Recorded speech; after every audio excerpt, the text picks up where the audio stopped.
And we're back with another episode of the Lakers Fast Break podcast. It's Gerald Glassford coming right back at you here from Lakers Fast Break, Pop Culture Cosmos, where we cover the latest news and trends in pop culture each and every week, twice a week, wherever you get your podcasts. Catch our latest episode of the Pop Culture Cosmos, where we covered the state of pro wrestling, including our Royal Rumble thoughts, which, as you know, just ended itself.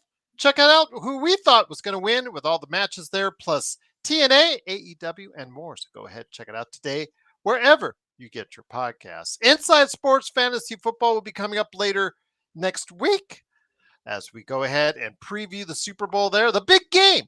Who do we think is going to win? And all the props we'll talk about. Go ahead, coming up here on Inside Sports Fantasy Football. John Costas here.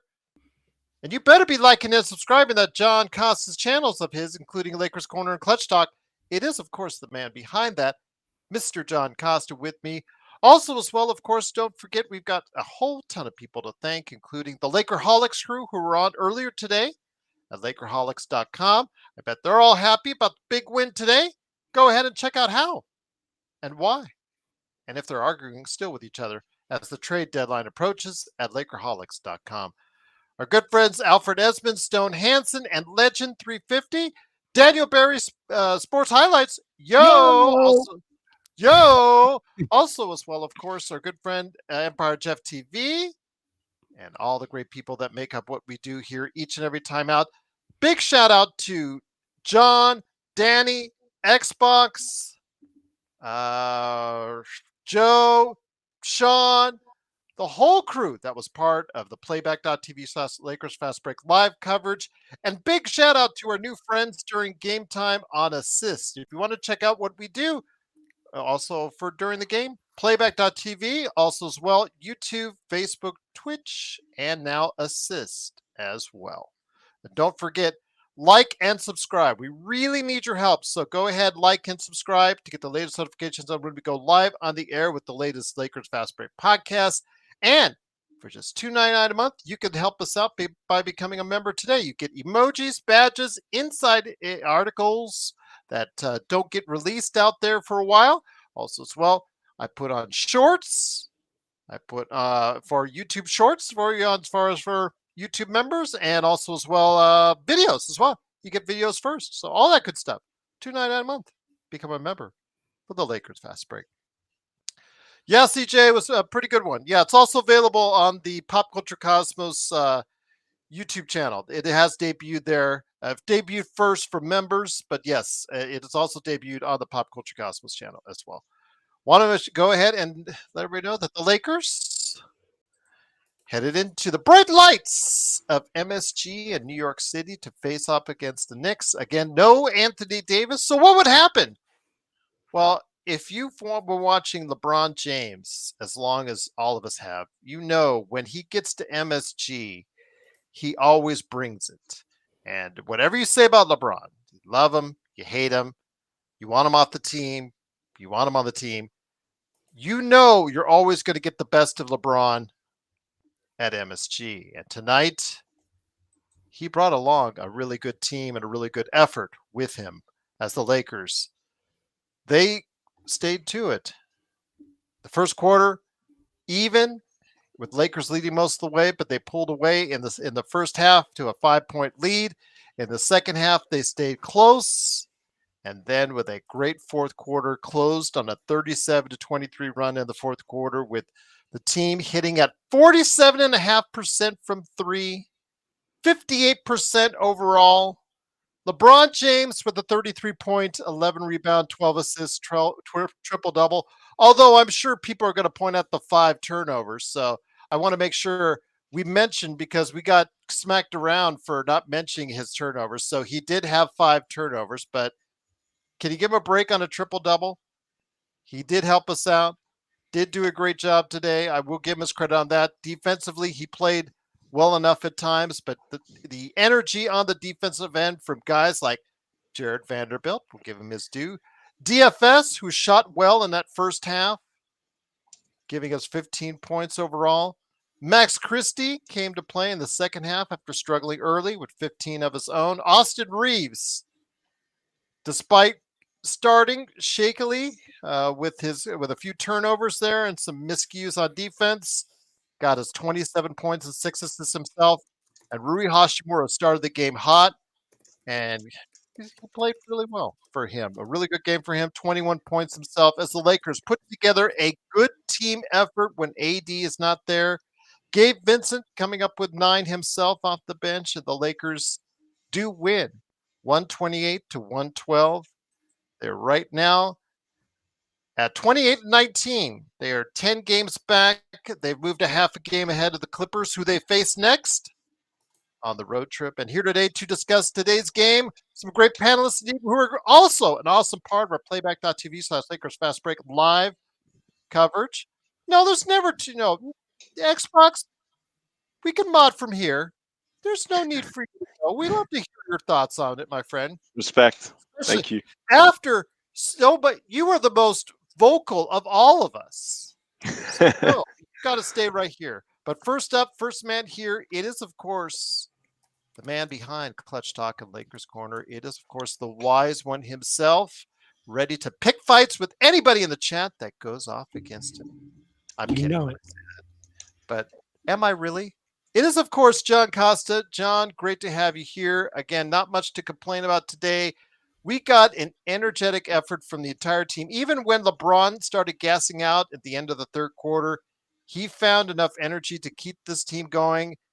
I know that there were still some shots. You say, oh, maybe it's not the greatest thing in the world. But you know what? When they really need it the most, they hit consistently from the three, and they got the job done, my friend. No complaints here.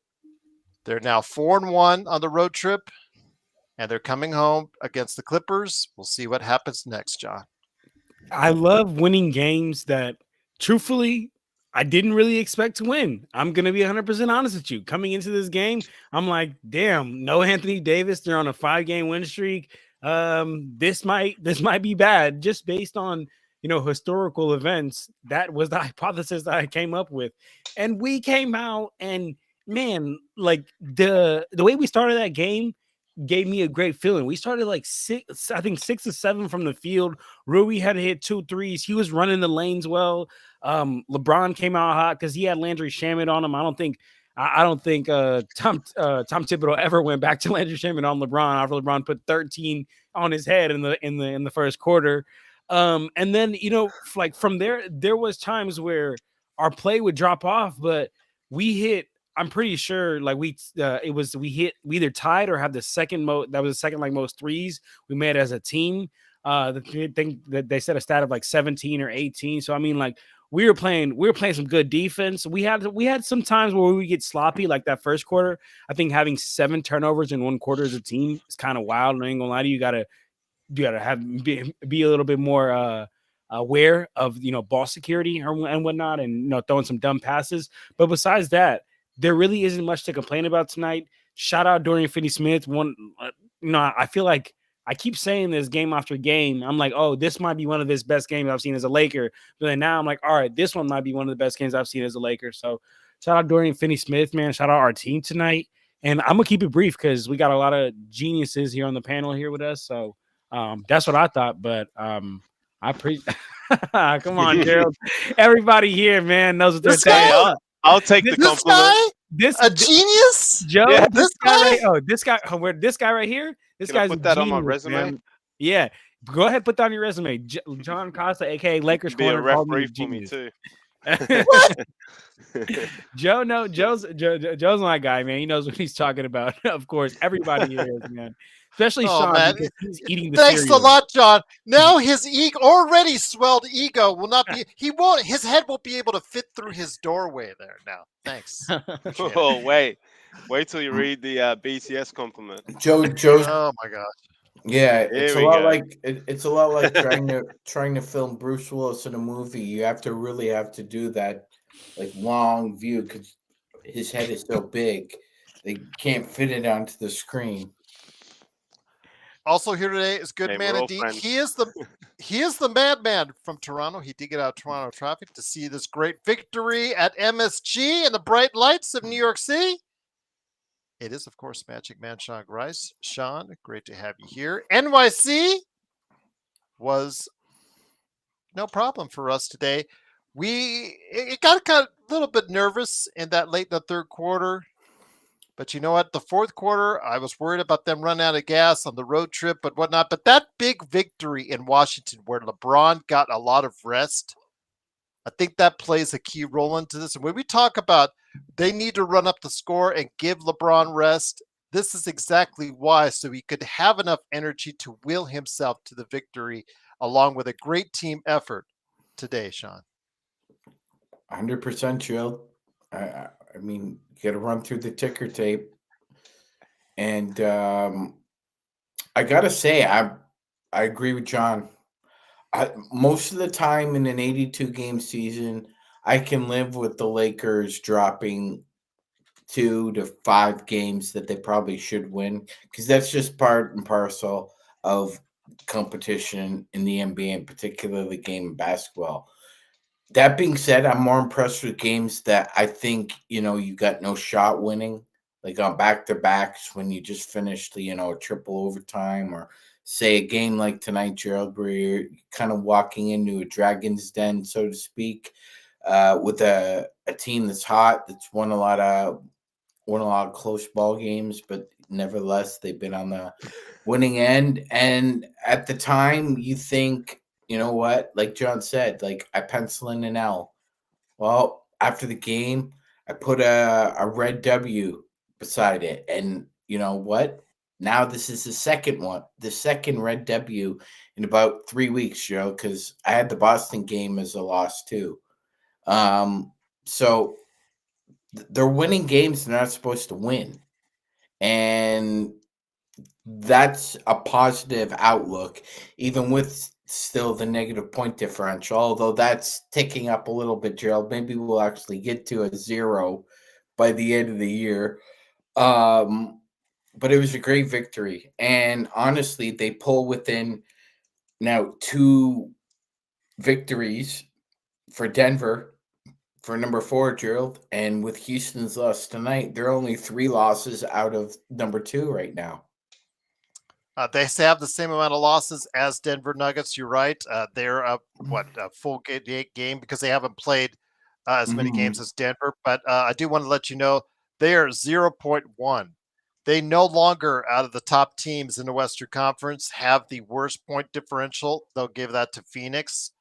So that's a good sign. The Lakers are finally starting to look like a team that does deserve its spot, hopefully, if that's correct, in the Western Conference. But here also to go ahead and talk about today's game is a good man indeed. You got to go ahead and make sure, first off, if you're a Steam fighting player, if you're on Steam and you like your fighting games, go to the Indie Game Fighting of the Year, and that is Corrupt, Coreupt on Steam. I don't know how much easier I could say it. I know there were people asking on our audio as far as I can't find this. I put the link there in the description. It is Coreupt on Steam. You type that in and it always comes up. It is Joe Sorrell, Mr. Simblades with the Y.com himself. Joe, not really anything negative we could take out of this one. Again, they got through the sloppy play in the first quarter. They kept that energy up throughout the 4 quarters, and they shot well from behind the arc. And that's absolutely, for the Lakers, a measure of victory for them, despite at times having some real issues at the number 5 spot. I believe their shooting and their energy at the perimeter is what got it done, Joe. This was the best fourth quarter I've seen them play this year in a game that meant something. There's no doubt. We were waiting for the lull towards the end because they usually do that, but they actually went up another level, which was probably the most exciting part in the end. Mission, we're in works of getting the game to play on the PS5. I got some really good news today. It's not official. We're still waiting on official word, but there could be something coming here where we can get this thing expedited in terms of getting it on a console. So I'll keep you guys updated on Corrupt. Corrupt is in a good it's in a good spot. Just needs a little bit more marketing, and we'll be the world will see it a little bit more. But anyways, I was very very impressed with tonight's game.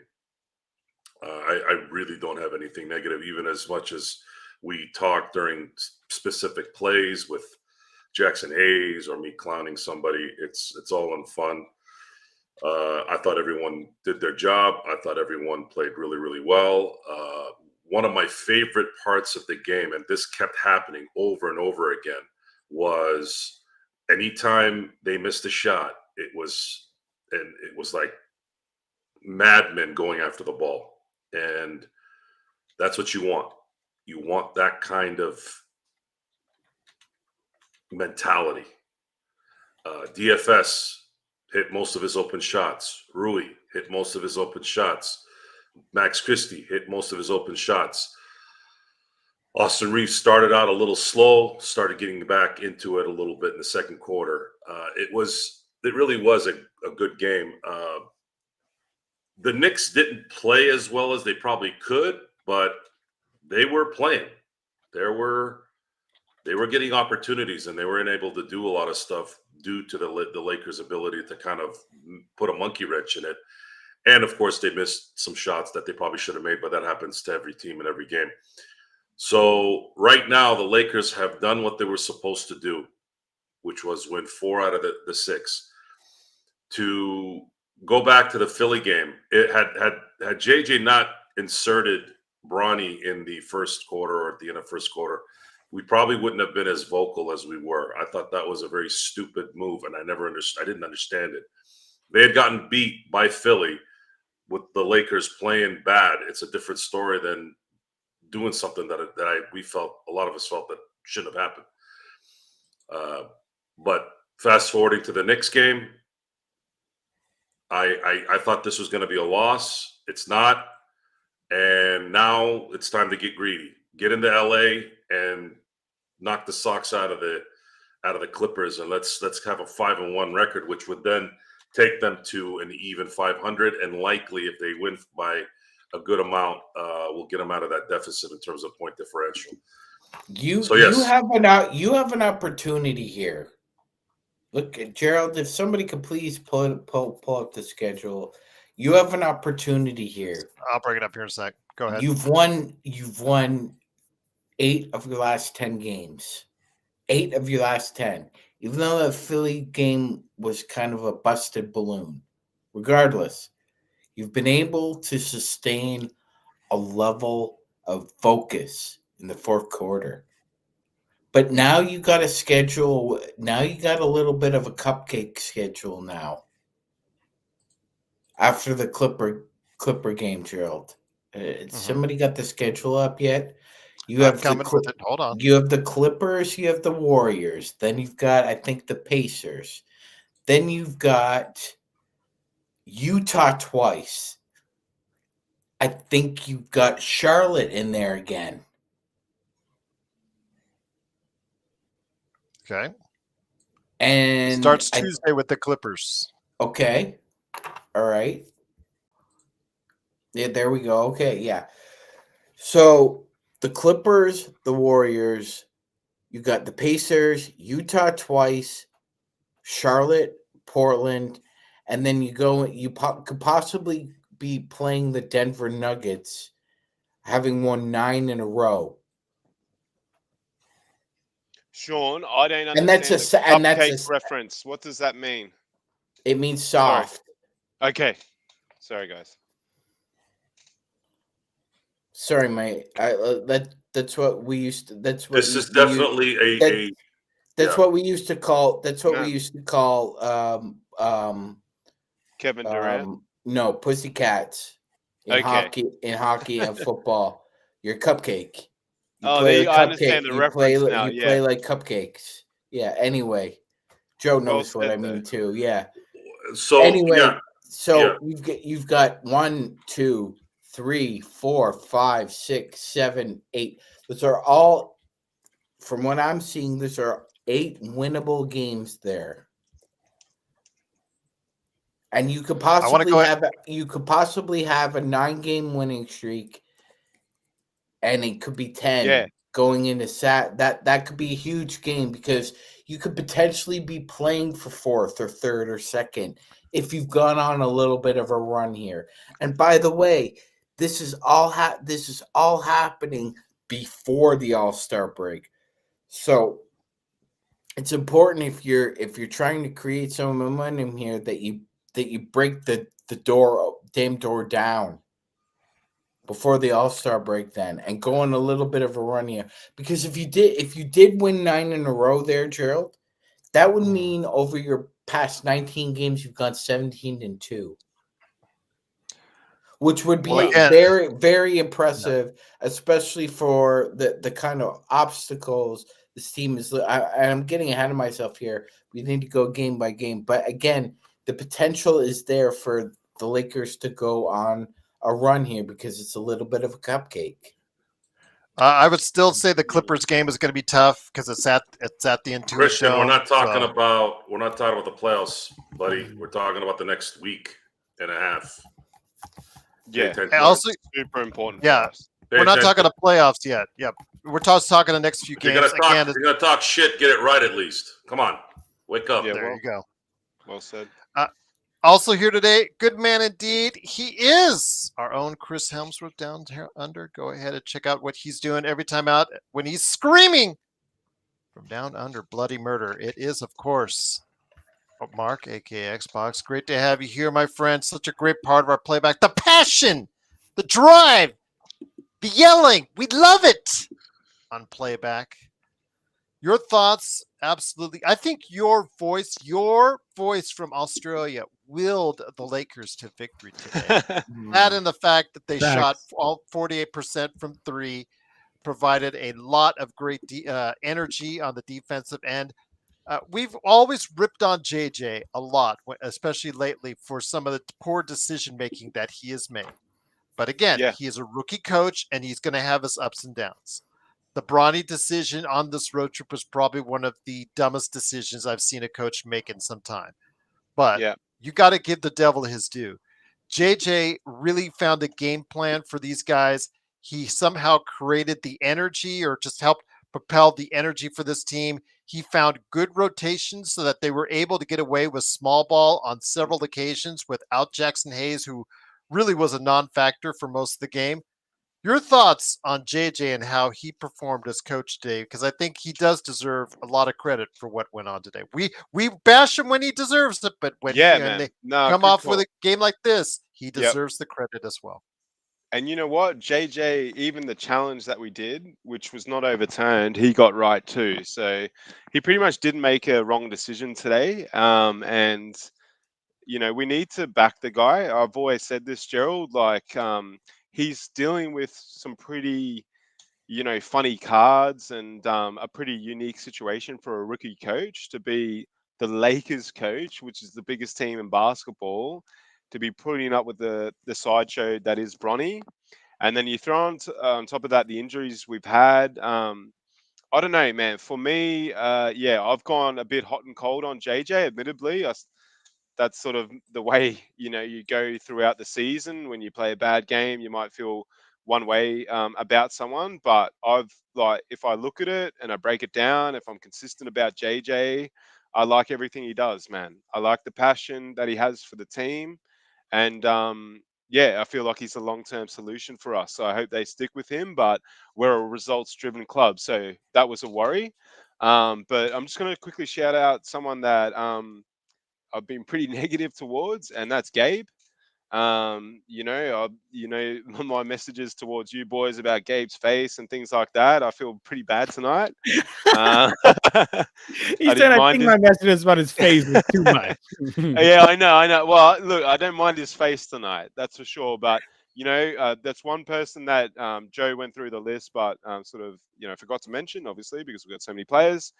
Gabe played really well tonight, man. Some of those timely shots that he had. So I'll shout out to Gabe. And when I came on yesterday with Joe and Sean, my mindset was that I've seen, you know, Messi and other great players play for Barcelona, and when they've gone out, other players have stepped up. That's what the team did tonight. Everyone stepped up. Rui stepped up. A dude that I've been absolutely savage on, Gerald. Like last week, I would have traded him for whatever. This week I'm like, wow, I know that I go, I can be pretty unreasonable at times, but wow, what a first quarter by Rui. And then DFS, man. I mean, he made 4 or 5 threes in a row. It was brilliant. And then hey, LeBron, man, 40 years of age. I'll always say this. LeBron, I'm 6 months younger than LeBron, and therefore he is still an inspiration to me. The way he is as an athlete, it's pretty special. And wow, we saw signs in the third that he was dropping off. And didn't he come out well in the fourth? And he had an explosive dunk with like 4 or 5 minutes to go. So if you can get LeBron to, a stage where he's really only having to concentrate on offense and can sort of not neglect his defense, but just be a body there, man, he can still dominate. So, man, great win. Thanks, Lakers. Sunday Arvo here in Australia, and I couldn't be happier. And I'm with the boys too, so it's all good. He's Oh, yeah. Australian, you numbnuts. Oh, Not yeah. English. The English Nah, dude. you get he's that a all the Messi time. lover. That's crazy. I said it. I prefaced it. Yeah. Prefaced it. Down under, Chris Hemsworth. Good God, man, Christian. Get with the program here. Get with the I think he's program. fine. I think Christian he's dude, messing with us. mate. Hey guys, let me Turn it up, Christian. let me give the Lakers a little bit of credit. And one of my friends texted me during the game, and he was like, oh, my boy Jalen Brunson's playing so disappointing.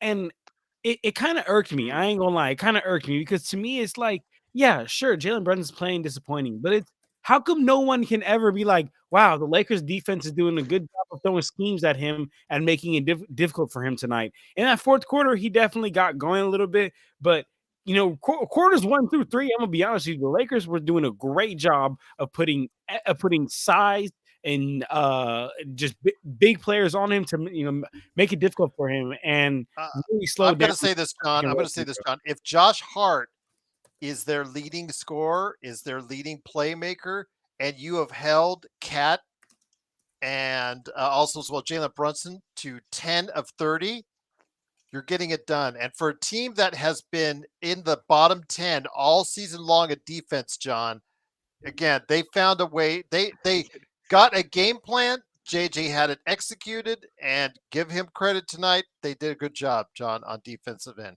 Absolutely. They did, and that's my biggest thing is I want people to give them their due just. When they are bad on defense, we'll call them out on it. But when they do stuff like this, come on, y'all. Like, let's give them their credit. It's not that Jalen Brunson was just missing. It's more than that, y'all. It's more than that. Once again, the Lakers do win today with a nice 128-112 victory. The Lakers are again in 5th place by themselves, a half game ahead of the Clippers, who they face on Tuesday. They are 28-19. Let me get it back to you, Joe. Again, that's why I like this show so much, because we give praise when they have victories like this. We are all on board. We see the progress. It's when it goes off the chains that we call it out, and that we're called out because we call it out. But right now we are giving praise to the team for a great victory. They win an MSG shorthanded.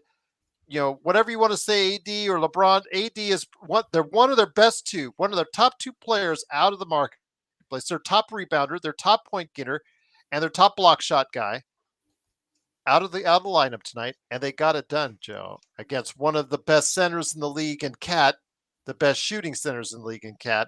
They got it done.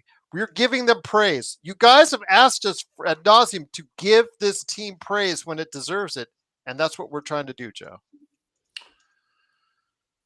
I'm going to say that New York probably came into tonight's game thinking they had it in the bag. They did play with an era of maybe arrogance a little bit. LeBron is going to play a little bit harder in New York. That just seems to be the MO when it comes to LeBron or Jordan or Kobe. Since I've been watching those guys play, they always want to play really well there. And since he's gone to the Lakers, it's only once a year now instead of twice a year when he was in Cleveland and in Miami. I'm going to throw a little hitch here and then get back to what I was saying. Guys, some of you all need to study or something.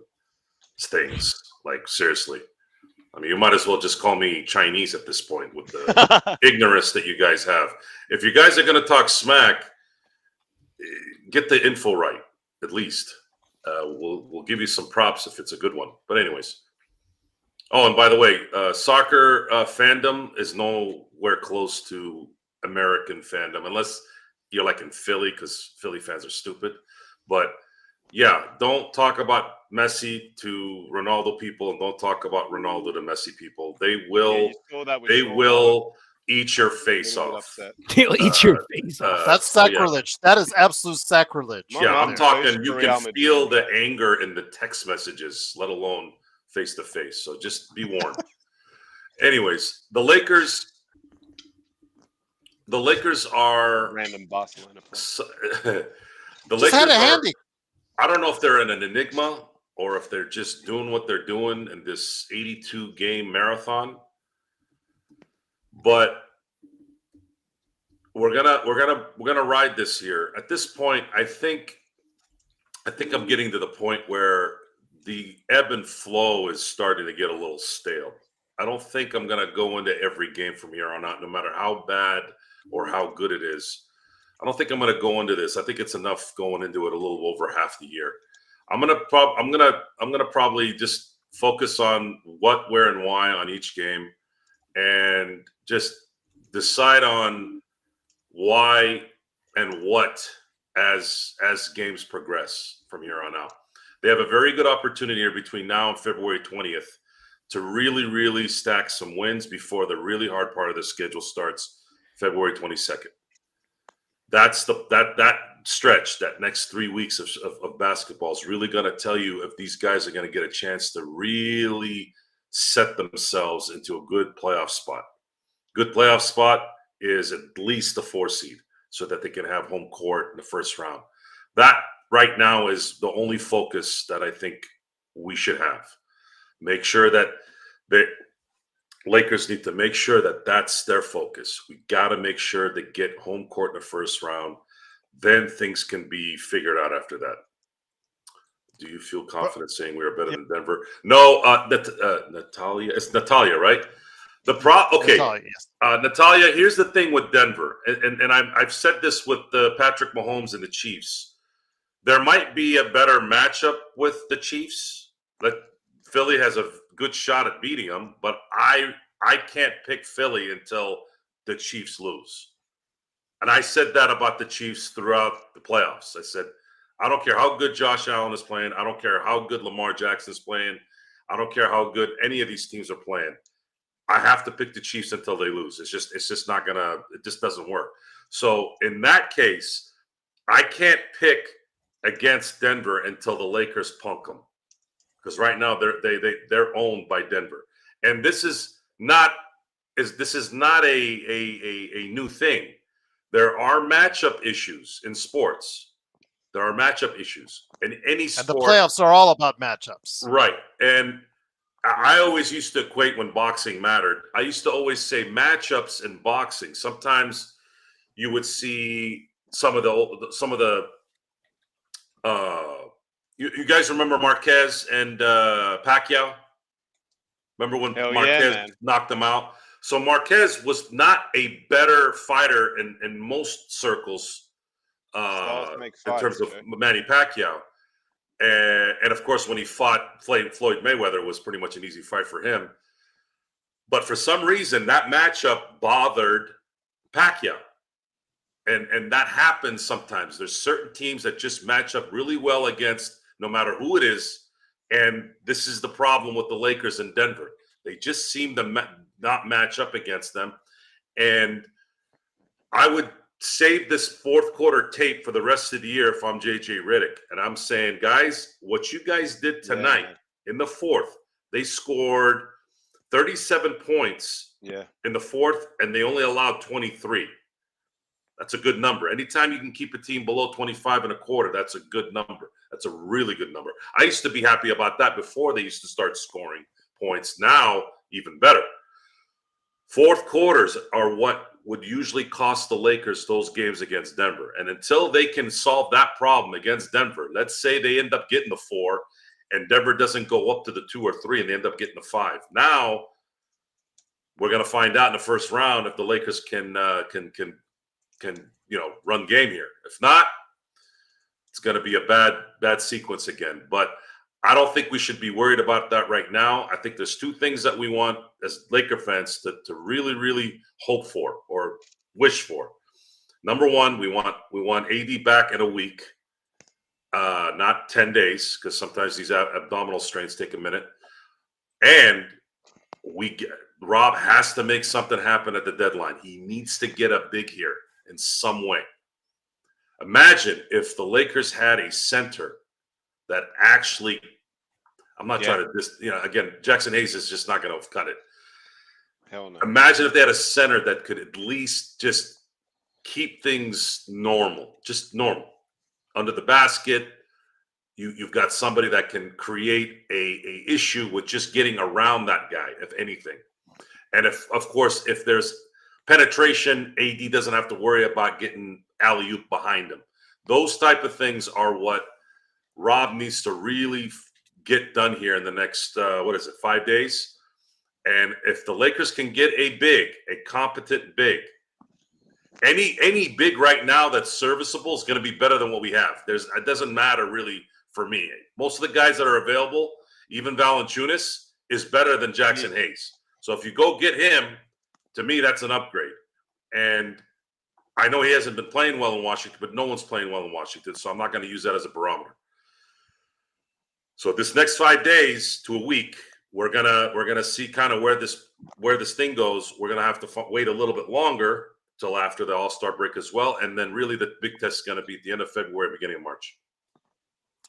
Before we get to Xbox, JY's asking, it's the two stars against Denver. The Nuggets attack LeBron AD. Weakness, endurance, and attention to detail throughout the game. G and Joe. Again, I'm like Joe. Until the Lakers prove they can beat Denver, I'm going to pick Denver in the series every time because Jokic and Murray gets it up in the playoffs. He gets up for the playoffs. You know how I think about that differently. Gerald, Go ahead. The best player on the court is Joker. And that was the same when LeBron, g'day John's daughter.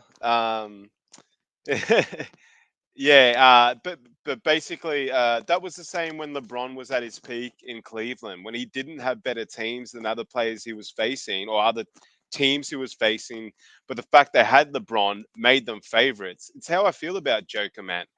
Until you can stop him, they should be going into every series as favorites, but that's fine. It's not a one-man game. It's a five-man game, and then you got bench players. So Joker, whatever. We'll talk about you later. The other thing we didn't really mention was OG Anunoby's injury and how that would have affected the Knicks' overall game because he only played 16 minutes. So hopefully he's all right. I think we found out since then it's not an Achilles that we might have been thinking during playback. It's not as bad. So shout out to him. But like overall, it was a great game. But now we need to keep the momentum going. And we've got, like Sean said, a cupcake run, which I hadn't heard that terminology before. But be nice to get a few cupcakes and munch them out or whatever you say. But looks like we've got an okay run here. You know, the next game is obviously tough, but Golden State, Utah, the other guys in that mix, you know, Christian sort of assumed we were talking about playoffs, which was completely wrong. We're just talking about the next few weeks and positioning ourselves really well for the rest of the season and doing it without AD potentially because the guy is out right now. And that's what I wanted from the team. I wanted the boys to step up, and they did tonight. So we'll throw over to John because it's his turn. But yeah, what did you think, John, tonight about the boys and missing AD and how they played? I mean, it was kind of like how when we started the stream, I opened up saying with like I was expecting a loss, but to get a win here with no AD is I mean. Great, right? It's cupcakes, but I guess cupcakes as in a sense of maybe like you're happy when you get cupcakes, right? Because that's how I felt. Exactly, it was a happy time. And then another thing I want to touch on is like we hit 19 3-pointers. You know what I'm saying? Like 19 3-pointers as a team. I don't know off the top of my head how many we average. I believe would be around like maybe 13, 14. But to hit 19 tonight as a team was great.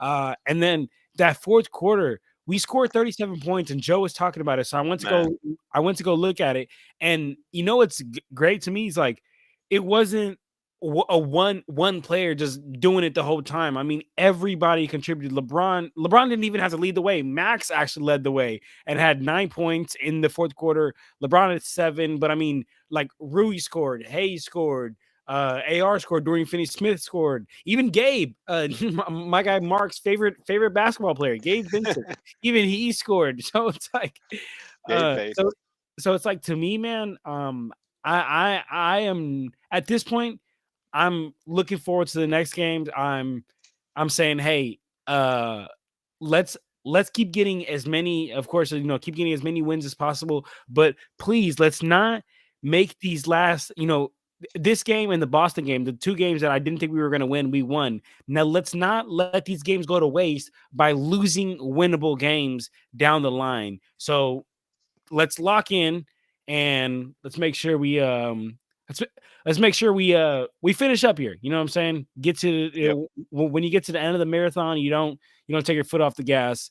I want us to keep our foot on the gas because and shout out one of my friends I was talking to about this. Like, it's really realistic that I wouldn't be surprised the Lakers finish as a top 5 seed. I'm gonna be honest with you guys. With the way that that wasn't my original prediction, but the way that the league is going and some teams falling off and the Lakers honestly putting it together, not a consistent basis, but enough, with the rest of the league falling off, I would not be surprised if Lakers finish as a top 5 seed at this point. I'm gonna be honest. No one on our panel had the Lakers above 6. John, so don't feel bad. Absolutely, I did. It just wasn't on paper. In hindsight, Joe, it's easy. Lakers won't clutch in playoffs, bro. I mean, I'm gonna be honest with you, bro. I think that the Lakers are actually more built like a playoff team than a regular season team, in my opinion. But shoot, I'm unless not that team is the Denver Nuggets. Exactly. Yeah, exactly. It all comes down to matchups, right? I mean, that's literally what the playoffs is all about. And like how we all stated, we do not match up with them at all. Joe, I want to bring it back to you. And once again, the Lakers do win 128-112. Of course, the next game, Sean laid it out as far as the next few games, Joe. I think, again, even though they do get an extra day off, Tuesday's game against the Clippers at the Intuit Dome. Obviously, you've already seen what happened last time they were there. But if they could get by that, win or lose, they do, as Sean noted, they do have some very winnable games upcoming. We've talked about this before, like in the month of January. Leading up to then, we talked about how many winnable games that they had, and it ended up not quite working out the way that we thought it would for circumstances both on the court and off. But right now, the Lakers, after the Clippers game, they have home games against the Warriors, Indiana, Utah, and Charlotte. Plus their road games are Utah and Portland before they hit Denver. I think they could very much find themselves going another 4-5-1 stretch there. And if they can continue to get closer to the Denver Nuggets. So by the time the 22nd happens, when they face Denver, they might find themselves right with Denver in the Western Conference. The Lakers right now are 2 games ahead of the 7th team, which was Minnesota, who lost to the Wizards today. Mm-hmm. If they can get, by the end of February, if they can get, let's say, 4 to 5 games ahead of the 7th team, it's very likely the Lakers are probably going to finish in the top 6, not have to worry about a play-in for the first time in a few years. Getting the 4 is going to be difficult because the Clippers are winning, Denver's winning. It's really going to depend on what the Lakers get at the deadline, in my opinion. That's going to dictate a response that might be bigger than what we hope it would be, or at least something that's more attainable before it happens. Right now, looking at the schedule before they went on this road trip, we were saying if they can do 4-2, then things are they're in a good position. They lost in Philly, but they won in New York. So those 2 canceled each other out. If they win in LA against if they go to the toilet bowl and win there, they finish a road trip 5-1. That's above what some of us had predicted. I believe there was one of our panelists or chat room panelists said 5-1. Oh yes, that was Robert. Robert was Yes, thinking Robert. 5-1. So the Lakers need to win Tuesday. Question will be, Yeah, they do. who's going to be available that day, because there might be a trade. So that's something that we have to consider. I think it'd be more of an issue probably closer to Thursday for the Golden State game, but you never know. Maybe if there's some talks, that might be something there. I just hope it doesn't affect the game. Lakers need to have an upgrade, guys. They have to absolutely get an upgrade. They have to get a center. How, who, what? Not a lot of people are happy with my Jonas Valanciunas pick. The reason why I keep picking him is because he's attainable. And he had 13 points and 10 rebounds today. He averages 11 points and 8 rebounds a game and shoots 55% from the field. And that's in Washington. If he's in LA, he is going to play better. There's not going to be any attention towards him. Man. So, again, I'm going to say this again, folks. He's attainable for very little send-off. That is why I keep mentioning him. Kessler, Pirtle, any of these guys, we've discussed this a few times. They're just not attainable in a normal manner with Danny Ainge and Ujiri Masai up in Toronto. They're going to want more stuff for those guys. And for me, looking at kind of things developing here with some of the depth, do you want to ruin that depth? Because there's very little depth already. And it's a lateral move. You don't want to make a lateral move either. You want to make additions without sending anything out. If you're going to send something out like a Gabe Vincent or a Max Christie, it's got to be somebody, that guy's definitely going to make a difference. It's going to be difficult, but he's got to make it happen.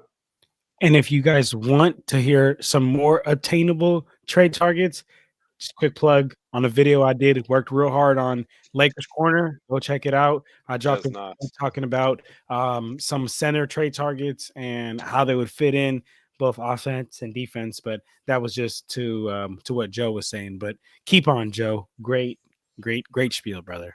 Yeah, we're going to be here, guys, Thursday morning. Gerald, I'm assuming you'll be available. I will be available. I'm taking Thursday off all day. And I think it's going to be raining here anyway, so that's a good thing. It'll be 9 a.m. to 1 p.m. Basically, what's going on. 9 a.m. to 1 p.m. To keep everybody there. We'll be there through morning because the trade deadline is noon our time. So we'll go ahead and we'll wrap it up and then wrap it up around 1. But yeah, 9 a.m. to 1 p.m. Join us for that. And then obviously later that night we'll also have what's going on with a recap as well of what happened at the trade deadline. So I wouldn't mind getting the boy out of Chicago, man. I think that's obviously too much for Levine. Levine's pricey though. That's the problem. Oh, Vooch. Vooch. Word is already that they're not. They're not dealing. They're not going to deal. That's what I'm hearing. Yeah, they're sticking with what they got at the moment and working on it. They're still. He'd be nice, man. The thing is with these teams like Indiana and Chicago. So yeah, I know Chicago's just sitting at the 10. And Philly could end up overtaking them. They're only a game behind, and they're even in the loss column. They're still competing. And if you know the Reinsdorfs as much as I do, Reinsdorf is thinking about that extra money. Reinsdorf is one of those guys that loves to make money. Think about this. This is a guy that stopped the Chicago dynasty because he didn't want to pay market value for a championship team in 1999. Imagine that. In 1999, for those of you who don't remember or weren't born, 1999 was a strike year. I'm sorry, lockout year. They only played 50 games. So that three-peat team the Bulls had Reinsdorf not been an idiot, he could have brought everybody back, given them what would have been, I think they started in January. They would have had almost a 7-month break for a team that had been, not aging, but they were a little long in the tooth. Still good, but long in the tooth. Would have given them an extra couple months to get ready for a 50-game season. And to put it in perspective, the eighth seed New York Knicks, went to the finals that year. Yeah, but there's man. one thing though They that would've you're won not factoring into this, Joe. At their current rate, they will lose their first round draft pick. They have to stay in the top 10 picks, Okay. basically, for Chicago to keep their draft pick. Otherwise, they give it to the Spurs. If it goes 11 or lower, as far as in the first round, they do lose their pick to the Spurs. So are they going to tanking tanking is still something in the back of their minds as they may go ahead and do a fire sale. I wouldn't put it totally out of the realm of possibility about doing a fire sale before the trade deadline if I was them. So just making you aware of that as well. So if they at their current pace, they will probably lose their first round pick if they stand pat and stay around the back end of the play in, or even at the high end of the lottery. They'll probably go ahead and lose that pick, just to let everyone know. All right, but Joe, any last thoughts, man, before we go ahead and send it over to John next? I'm good.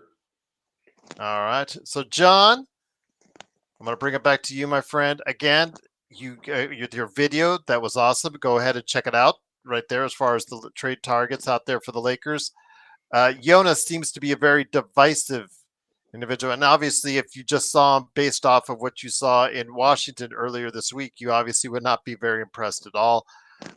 Maybe it's the Kuzma syndrome where you're just gliding through a really bad team and maybe you would step it up if you were on a better team. Maybe that's the same thing you could say for Jonas, for Poole, what have you. But he's not on a terrible contract. It's only about 10 mil.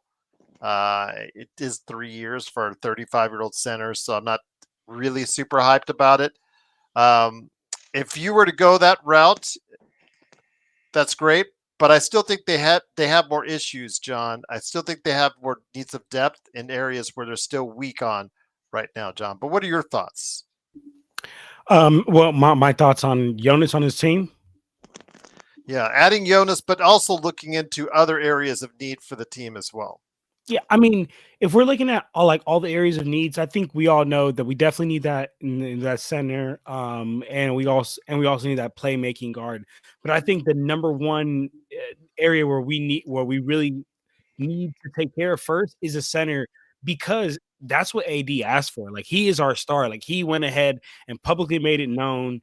Like, yo, this is what I want for you guys, to give me. I came here, I delivered a championship. Now, were you guys going to help me? Are you guys going to deliver what I'm asking for? So I think not only does it, fit some needs that we like need as a team as far as like roster construction, but it also takes care of Anthony Davis and makes us from the outside looking in like an organization that actually cares for their players. But I mean, little do they know what it actually is. But as far as Jonas though, and his fit, I do think the one thing that he would do for us is he'd give us like a Twin Towers lineup, because I mean we'd have AD who's 6'10" and Jonas who's 6'11". Jonas is like I think he's like 270. AD is like 260. So we would have a Twin Towers lineup. But my issue with bringing in Jonas is he doesn't really match JJ's coaching philosophy. JJ likes to have players that stretch the floor. JJ likes to have players that are going to shoot. JJ's a big numbers guy, right? And the numbers nowadays all say you want to beat teams, you got to shoot more threes than teams. And that's the philosophy that he's going with. And if we bring a player like Jonas on the team, he really is going to clog up the paint, and he doesn't really match that JJ's philosophy on that end. So yes, I think he'd be good on the defensive end, but basketball is played on it's played on both ends. So to me, there is better fits. And I mean, if you guys want me to, like, again, please do go check out my video. But if you guys just want, because I gave y'all 4 different players, but if you guys want me to tell you who I think, like all off rip, to be honest with you, actually a player who's averaging a career low, it's actually Clint Capella. And be honest with you, averaging career low, but really because numbers aren't black and white around the league. To be honest, like he's getting faded out of the lineup for Uneku, but Kongwu finally replaced him in the starting lineup. And he's on the last year of a contract too. Exactly. So to me, he most closely out of all the candidates I've heard fits all the needs that we're looking for. Granted, I'm not saying he's the perfect match. Before somebody gets on here in the chat and says, "Yo, what are you talking about?" No, I'm not saying he's a perfect match. But what I am saying is that, look, I mean, throughout his career, he's averaged like 1.5 blocks per game. Even right now at 30, he's averaging 1 block per game. And if you can't block, that's exactly what AD does. He alters that shot. And he's done that throughout his entire career. Also, on the offensive end, he's a really good pick and roll threat. In my opinion, he was actually Trae Young's best pick and roll partner he ever had. So to bring in Clint, not only do you bring in somebody that can be somewhat of an offensive threat and somewhat of a defensive threat, and guess what? He's reliable. Like AD, I think it's inevitable that he's going to miss some games. But so having a player like Clint Capella, who's played every game so far this season. I believe he actually just got hurt on January 30th. That was like 2 or 3 days ago. But until then, he had played every game, and he's like how Gerald said, he's not been faded out of the lineup, and he's declining due to age. I think we can get him for a cheaper price. So I'm gonna be honest. Well, that yes and no, John, because the player himself is declining, but that contract is expiring, and expiring contracts again come at a premium if they're around 20 million, which is what it is. So the Lakers might have to pay more to get rid of a guy like that, simply because he has so much coming off the cap. You see what happens when you have cap flexibility in the offseason, and Atlanta will have that when Capella, if he stays on that team and Capella comes off the cap for them. So we'll see what happens, but Capella is not a bad choice. But yeah, Okongwu's finally replaced him in the lineup. The question with them is the same as the question with Chicago. Do you tank? Because you just lost Jalen Johnson, your best player, arguably, depending on who you talk to. Some say Trae, some say Jalen, but you just lost Jalen for the season. And in doing so, does that change your perspective on if you want to continue for a team that's 5 games under 500? So, yeah, that we'll have to definitely look at and see how that works out for this week. So, but yeah, it is, of course, the Lakers fast break. It is, of course, John Costa, Joe Soro, and Mark, a.k.a. Xbox, along with me, Gerald Glassford. Thanks again for watching, listening. Truly appreciate you joining us. Yes, Podol is about $20 million, 7-footer for the Raptors. He has played pretty good this season. But again, Joe, before I get it over to Xbox, there's reasons why you don't think Kevin Pritchard will trade Miles Turner to the Lakers. There's reasons why you don't think Masai Ujiri will trade Podol to the Lakers. And there's other reasons why you don't think you think Ainge will make it sweat it out for Kessler to the Lakers as well. You just think there's a lot of teams in the NBA that just don't like dealing with the Lakers. Oh, no, it has nothing to do with the Lakers. Masai and Ainge are dillweeds. They're greedy, and they want everything, and they want to win the trade. They're not interested in winning games. They were interested in winning trades. So, and the Lakers don't really have much to offer anyway. So I don't even think that would be. I don't think it would be an option. Anyway. Such as today, when the Clippers made that small trade with the with Utah today. Yeah, it's good. It's very difficult to make trades in general in the NBA. That's why there's going to need to be something to happen. The Rob's going to have to surprise everybody with something of some kind of intellect in his job description. Otherwise, the Lakers are going to continue to go with what they have, and you're not really going to have the full capacity of what you likely need to do something. It's just not. It's not going to work. Jackson Hayes is going to get exposed badly when it matters. Jared Vanderbilt's going to get exposed badly when it matters. Max Christie is not. If there's any perimeter defense on Max Christie, he's not going to be able to do much. So just understand Max Christie is not a starting guard that you want to put out there in the playoffs, Joe. That's correct. I think correct. It's just it's going to be very difficult. The Lakers really, really need to do at least one thing, and that is at least give your one of your guys who's been begging for something, give him something that could back him up at center. If you can't find a scoring guard or a scoring small forward that could keep other teams honest when LeBron is on the court or sitting for a rest. I get it. I know that the resources are not there for that probably, but at least find a center that can be serviceable and realistic in terms of getting that particular player. Also understanding the team that's going to deal with the Lakers as well. That's why I keep going to Washington, because there's a history there. And there's also a player that I believe he is better than what we have now. And the Lakers wouldn't have to sacrifice hardly anything. If there's another player out there that you guys want to mention, great. Vucevic in Chicago ain't going to happen. Pope Pirtle is not going to happen. Kessler is not going to happen. These are not going to happen unless the Lakers decide to go all in. And I'm sorry, folks, none of those guys warrant going in on anything. It's just not very real, not going to work. And that's the reality of this. That's the reality of what's available and what's realistic, because that's just what the NBA is. Now, Stone had mentioned a few shows back, he'd given some names out there. I thought the name that he thought of was Jonathan Isaac out of Orlando. Orlando right now, would it be safe to say that Orlando is underachieving? Yes. Hold on. I need to They have dropped off the face of the Well, earth. they've got massive injuries, but Right. No, they're back now. They're back. Who, and the they're Wag, still the, losing. the They're brothers? still losing. But they're not right? going to go to Sorry, Jonathan. boys. Okay. Sorry. So now this particular acquisition would mean a pretty big haul.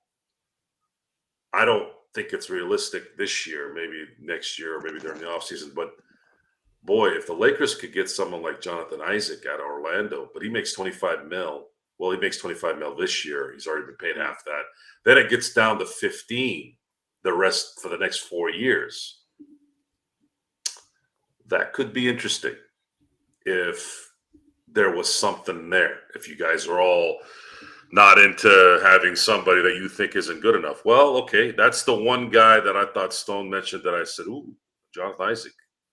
I like the way he plays. He's a great defender, and I think he's a great team guy. I think that would be obviously ideal. I just don't know if there's going to be enough money. So, And I don't think the Magic would even give that up. I mean, he's like such a key anchor of their especially their second unit defense. But not even really to that. I want to talk to someone's point here. Ron Key. He said maybe Robert Williams. Oh man, I've heard that name so much, and I just want to say no, please, no. He played 6 games last year, and then he's played 12 games so far this season. Nah, man, he's a walking injury. We already got Vando. It's not worth the risk. It's not worth the risk. Yeah, for real. We already got Vando. It's just not worth. You know why they call him Time Lord now? Not because of the old days when he used to be late, because it's almost time for him to get another injury, John. Yeah. That's And don't forget, we I got didn't respect Revenge that Boy, name. Joe. Huh? Revenge Boy is waiting in the wings, isn't he? Is he Which coming one? back ever? Christian. oh no, he's done. He's finished. Even if he came back, he's not going to be in shape to do anything. I know that solid role players are nice, folks, but solid role players are nice when they're coming off the bench in the playoffs. That's what Max Christie is. He's really not a starting guy in a 7-game series against playoff elite talent. That's where he's going to get exposed. However, if the Lakers can get a big that can help AD, what's going to happen is there's going to be more reliance on AD and LeBron. And that's just what the Lakers are going to have to live with. They're going to have to live with AD and LeBron being the guys to carry every game in the playoffs. And the least you can do is at least give AD a chance to not have to guard an entire paint. Yeah. That's the focus right now. If you can get a third scorer and go to AD and go, listen, we have two choices here. Either we get you a center that can make your job much more mentally easier in your head, that you believe you're a 4. Yeah, that's fine. But we could also or we get this third scorer that can really kind of take the pressure off you, LeBron, when you guys sit and when you guys are playing together as well.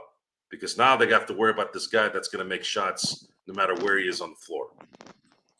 Who is that player? No idea. I mean, I know who I would want and who might be available, but the Lakers don't have those resources, unfortunately, to get that guy. This is why there's going to have to be a patience from all of us right now till Thursday.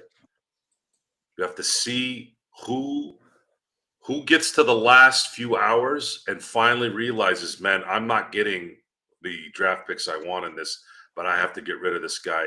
So I'm willing to take a couple of seconds.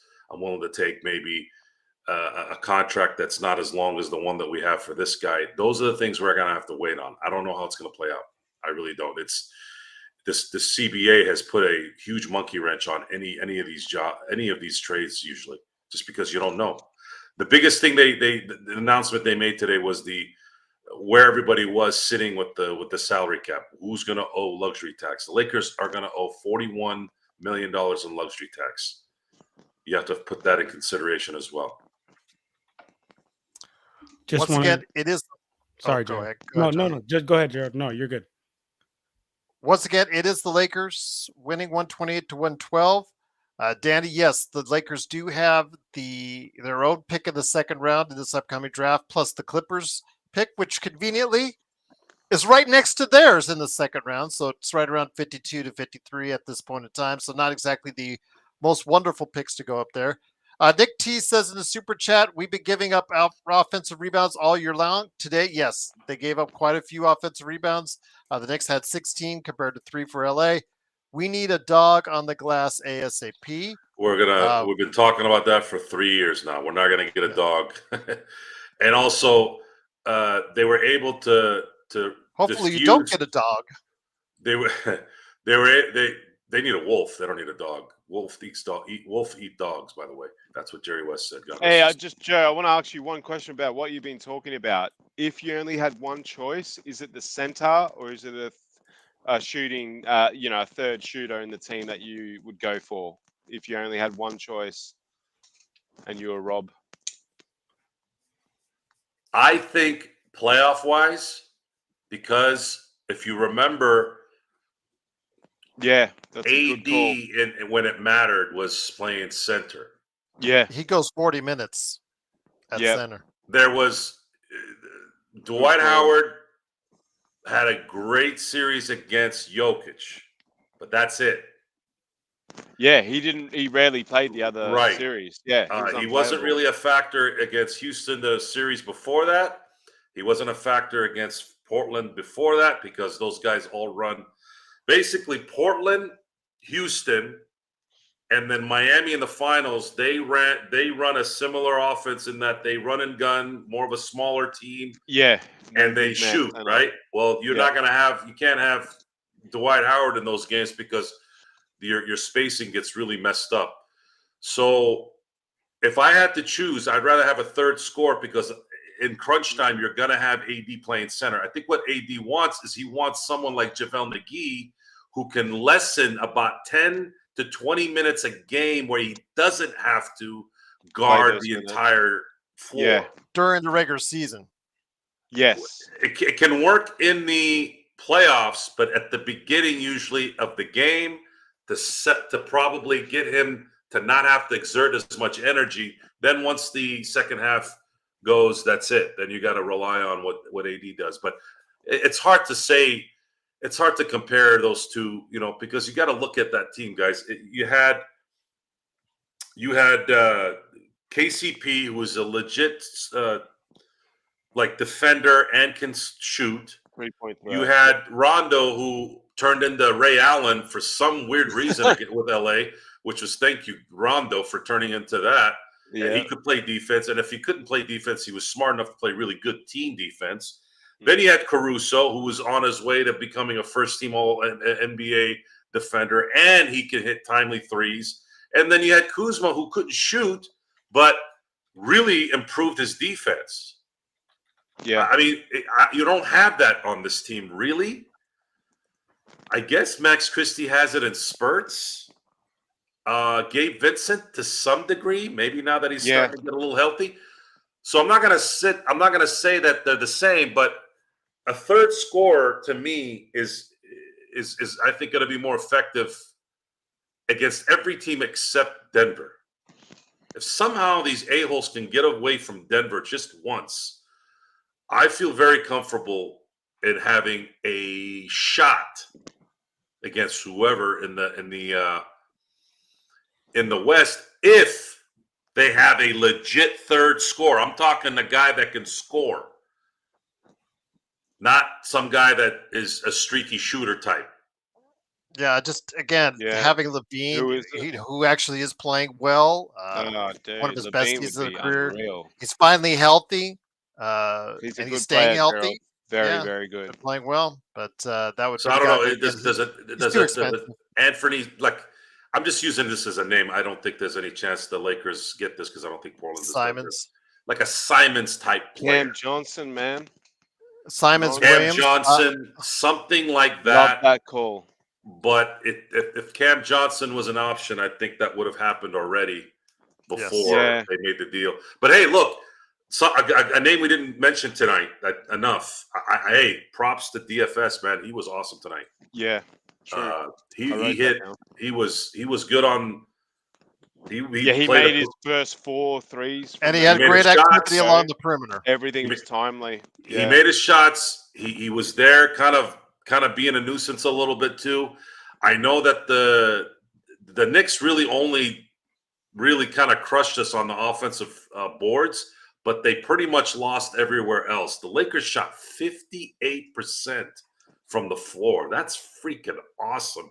And they hit almost 48% from 3, and they shot 43s. We almost hit 50% from 3. They hit 19. So how do you feel about Goku? How do you feel about Goku Tots? Dunk threes too. Sure, yeah. Because if Orlando keeps on its downward spiral, they may look to. But are they going to really do? Are you going to really give up? I know Paolo got injured, and I think maybe they're thinking maybe that kind of took their wind out a little bit, or maybe they might need the second half of the season after the All-Star break to get back to a little bit of rhythm. I don't know if they're going to want to. Orlando can't tank anymore, dude. They got to play, man. They got to start competing over there. At some point, these teams have to compete. They can't always, something happens this one year, and then they all of a sudden veer out. Look, they were doing the same thing for the Eagles last year. They were going to fire Sirianni. They were saying Jalen Hurts is not a quarterback. I'm like, dude, sometimes look what happened to Cincinnati. It was kind of like how Cincinnati this year, the Bengals, they have the best statistics on the planet, but they just kept losing at the end of games. Sometimes you got to just kind of calm down and just accept that maybe this season isn't the year for you, and then just learn from it and then come back next year. I think that's what Orlando's going to do. I don't think they're going to blow anything up at this point. They'd be dumb to do that. Well, is again, it comes up here in just a few days with the trade deadline, is that the Lakers want to get anyone as far as that's going to help in a big fashion, whether it's a big, whether it's a shooting guard, whether it's a stuff along the perimeter. Anyone that's going to come here and make a bigger impact. Getting a big guy in here is nice, but are they going to just bring in someone that's just going to be a rotation guy, or can they get someone in here that's going to make a difference? They're going to have to look to trade one or both of those first-round picks. And Mark, we saw that trade recently by Phoenix. They traded that first away to Utah in exchange for 3 firsts, which were not as valuable, but. Phoenix at one time had the most valuable first-round pick of anybody that was out there. Guess who now has the most attractive first-round picks that are out there? Because in the 29 and 31 drafts, you figure LeBron and AD are going to be gone somewhere, retiring on a golf course somewhere. So with Luka that, traded to Lakers. Sorry. No, There's breaking news. People are talking about Sham. Is there actually a trade going on chat or? there's not. He's just. Sorry, boys. Yeah, Sorry. yeah, he's just. That's obviously. Yeah, go to Facebook Obviously for that those didn't kind of make things. Yeah, that Facebook. Yeah, Yeah, yeah. exactly. I see that on Reddit. Facebook. On every Lakers group there. It's like they always have one of those guys that posts those bogus trades or Okay. bogus signings. Yeah, absolutely. So, yeah, Hmm. Shams just said Luke was traded. Mm-hmm. You know, Yeah, I'll sign off on that chat, but yeah. Oh wait, yes, this is real. What? Luka Are you kidding me? For AD. Luka has been traded for AD. Oh wow, that is true, Joe. That is true. Boy, Oh my gosh, you were right. I'm wrong. I knew something was going on with AD. Oh my Wow. God. Talking about. Luka. The Dallas Mavericks are trading. Well, let me put it up. Dallas Mavericks are trading Luka Doncic, Maxi Kleber, and Markieff Morris to the Los Angeles Lakers for Anthony Davis, Max Christie, and a 2029 first-round pick, according to Shams. What's happened? What's happened? Oh, wait, is that a hack? Yes. Or is Lucas injured? That's a hack. I don't know. Yes. Can we entertain that? It's got to be a hack. It's got to be a hack. Wow. Man, you made it sound convincing there, Gerald. That's his on Shams' account, man. It's on his account, Joe. I mean, I'm going to post it right now. Now, I said a few weeks ago, the way no way. AD was acting, man. There's no way. I thought he was getting traded, but there's no way. Right. There's no way. There's no way. Oh, this is blowing my mind. Sorry, chat. What Mark Cuban probably just pulled over to the side of the curb. Who's Shams Charania? Oh, okay. Is that his? That's Shams Charania. Is that how you spell his name? I just want to make sure it's the right name. That's somebody had to have hacked his account. But go to ESPN.com. If they say it on ESPN.com, how long ago was that? I'm just Gerald convinced me for a second. Oh man, my heart stopped, Joe. Shams Charania. It's right there, Joe. But I'm Dude, I can't. My brain isn't registering. I can't. My brain won't work. I bet you it's a hack. You're right. It's a hack. It's a hack. It's a hack. It's got to be a hack. I mean, wait, Joe, that's the first time the bloke's been hacked. Yeah. That's got to be a hack. I don't see it on ESPN.com yet. If I see it on ESPN.com, it is. But yeah, I don't see it yet. Okay, so this came out 8 minutes ago. By this time, it should have been taken off, right? Yeah. I don't know. In my head. And what's I had his to name? hop back in here just for that Oh, bullshit. John, What the fuck was that? John, hey, yo, me, bro. Shams, somebody needs to come out and debunk this because Dave McMillan also retweeted this bullshit. Yeah. Cooked. What the? All right. Yeah, he retweeted. Hold on. My brain. And he says, yes, Someone this find is it real. out. Is this true or not? What the hell is going on, This has boy? to be a fucking troll. This Dude, it's has Shams, to man. be. But This has to be. and Dave McMillan retweeted it too. Oh, Yeah. you serious? Yes, bro. Oh, dude. But I don't see it on ESPN.com site. I don't see it either. I just feel like that doesn't even make sense for both sides. Emergency number in Australia is 000. We're gonna stay here until this is true.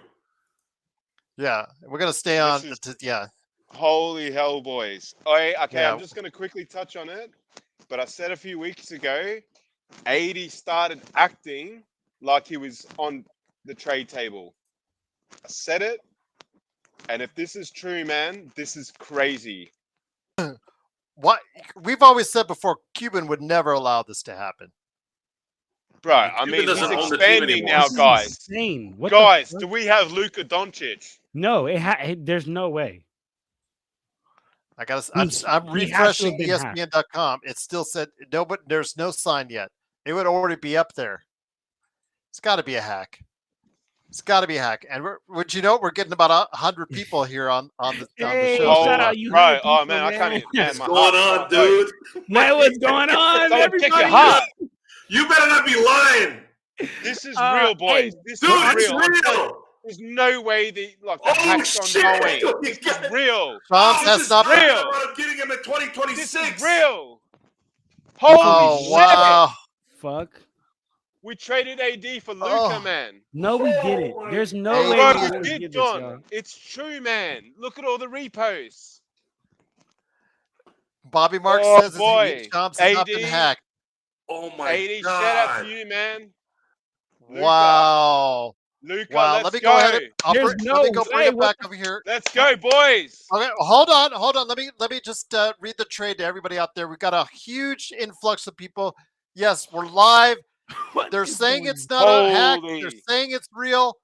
According to Shams Charania from ESPN, Lakers have traded go. for Luka Doncic, Maxi Kleber, and Markieff Morris. The Mavericks have traded Anthony Davis, Max Christie, and a 2029 Yeah. first. And the Jazz have got Jalen Hood-Schifino, 2025 Clippers second, and the 2025 Mavericks second. Make Wait, the so money we back. got wait. So we got Luka, Max. What the Bro, we fuck? got Dude, Luka. that What can't the be hell? the It doesn't even make registry. it got worse. We got Luka Doncic. But we just got worse, y'all. This is Nah, not gonna make man. us better.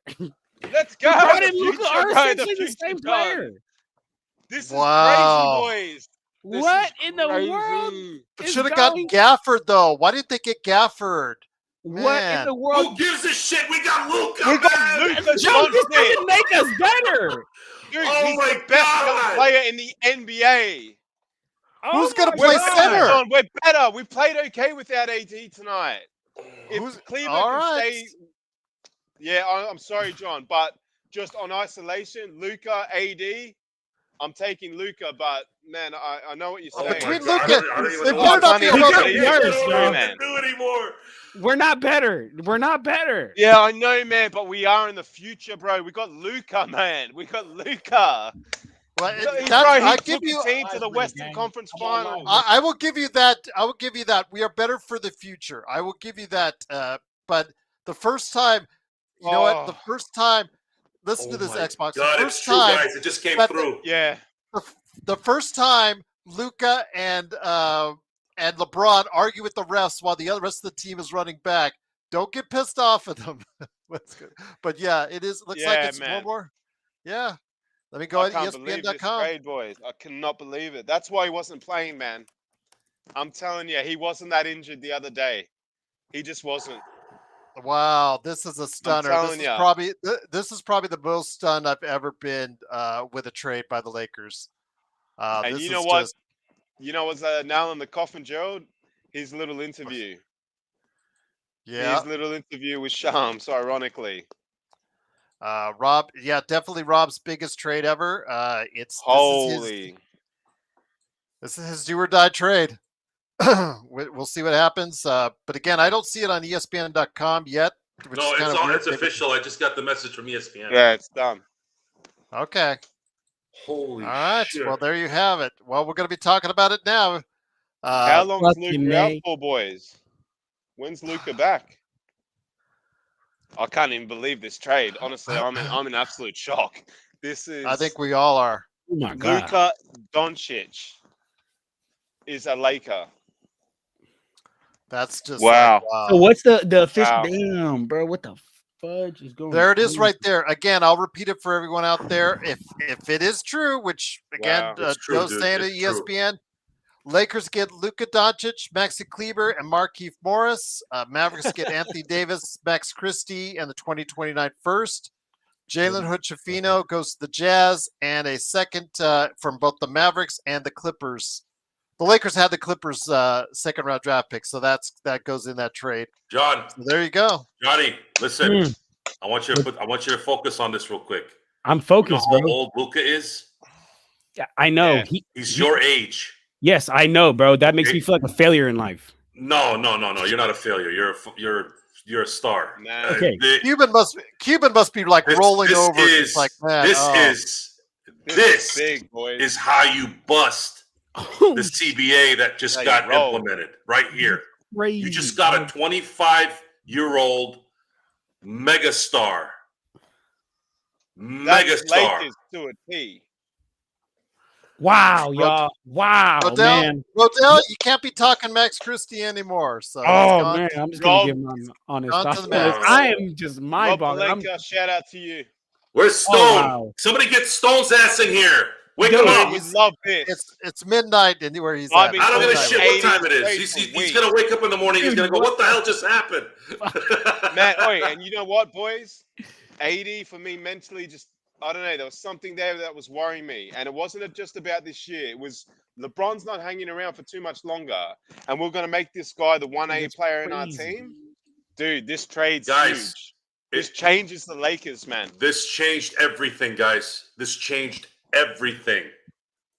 Oh man, Wow, Bro, what I am. This is I'm unreal. still my brain. I'm I'm- still not Yeah. registering it. I don't even believe it's real. Still, some My part of heart me is doesn't full. believe it's real. Like, Oh, it's real. It's real. ESPN already announced it. It's real. I know. it's hard to believe it's real, John, but it's real, man. Oh my god. What a trade! Wow, bro. This is the biggest trade in years, man. Wow, This bro. might be Yes, the this biggest is. trade ever.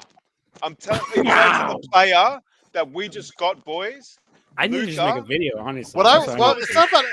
You mentioned about Anthony Davis Wow. in his interview. Oh, Let's trade Luke. This They're is just tired. They crazy. must be out of the Luka game. They must just be so tired of the Luka game.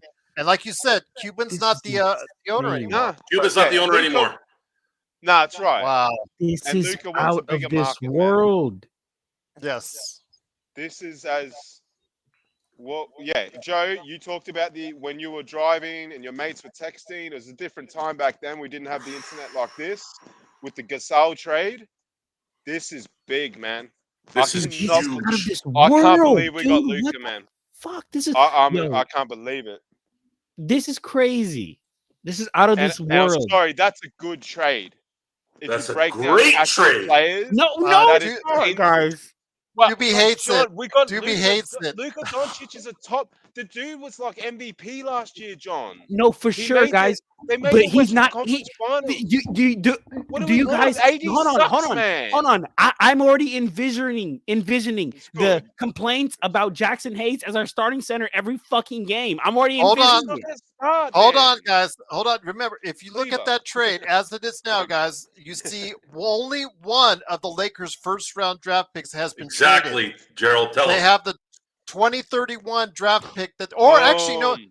they can trade not just the 31. They can trade Wow. something sooner because they're not bundling it Out anymore. of this So they can't world. bundle 80, any more first-round picks. So they 88. still have Out a of this first-round world. draft pick that they can go and get a center, guys. They still have a Hey, first-round. and Yeah, you boys don't think LeBron was involved with this decision? With No, he for AD, sure his was best involved in this mate, and Clutch decision, but Sports? bro, So we got to what back the him too a bit, John. fuck? that's Okay, I bet hear that you. locker room was awkward then But with look at LeBron this. passing by Max Christie saying, "Hey, what's up, Max? What the fuck? How you doing?" What the fuck? We have LeBron James and I Luka don't are even care, man. I'm essentially loving the same player. John, Oh my fire up gosh. 2K right now, man. Update, get Doncic into the team with LeBron. Straight up, man. that's- Don't forget about AD. Oh my real god. quick. That's the thing, though. In the office, like it's like, okay, you know somebody's going to get termed, or like your manager, confidence told you aside that, hey, Oh Joe my over there is God. going to get termed. He's going to get that sent out at the end of the day, and it's like you have to walk by uncomfortably by that guy for like hours. And in this case, how long did maybe LeBron know right away, or did he, just like there's that level of uncomfortability? But yeah, wow, the man. Lakers. We had talked about, in fact, Stone has talked about for quite some time, for years, about trading AD, starting that rebuilding process. Well, it started tonight, guys, with the trade of Anthony Davis, Yeah, man. Max Christie, and a 2029 first going to the Mavericks. For the Lakers, Luka Doncic, Maxi Kleber, and Markieff Morris, and Jazz, Jalen Hood-Schifino, and 2 second-round picks. There you go, guys. I want to hear your thoughts in the chat. Proliant, I think Braun is getting traded. There's no way the Lakers to have Braun and Luka share a court. Well, remember, Proliant, LeBron has a no-trade clause. He is one of 2 players in the league to have a no-trade clause. Look who's back, Sean. We've got Luka. You got to We come got- back after this shit. Come What on, bro. is going on? Dude, what are your thoughts, Sean? Dude, my phone is What blowing up. are my thoughts? Dude. I've already ordered my Luka jersey. Yeah, straight the Let's fuck up. go. Let's go, man. This is Wow, I'm loving it, man. incredible. Hello, first of all, Gerald. My phone is blowing up too. First of all, Blowing thank up. you, thank you to AD. You helped us Yeah. land a championship, and now you Well said. probably helped us land multiple championships. Oh, what the fuck? That LeBron and Luka deal is wild. Oh, man. Well, first we got to make sure he's healthy 100% before he even steps man. on the court. But Good call. I guess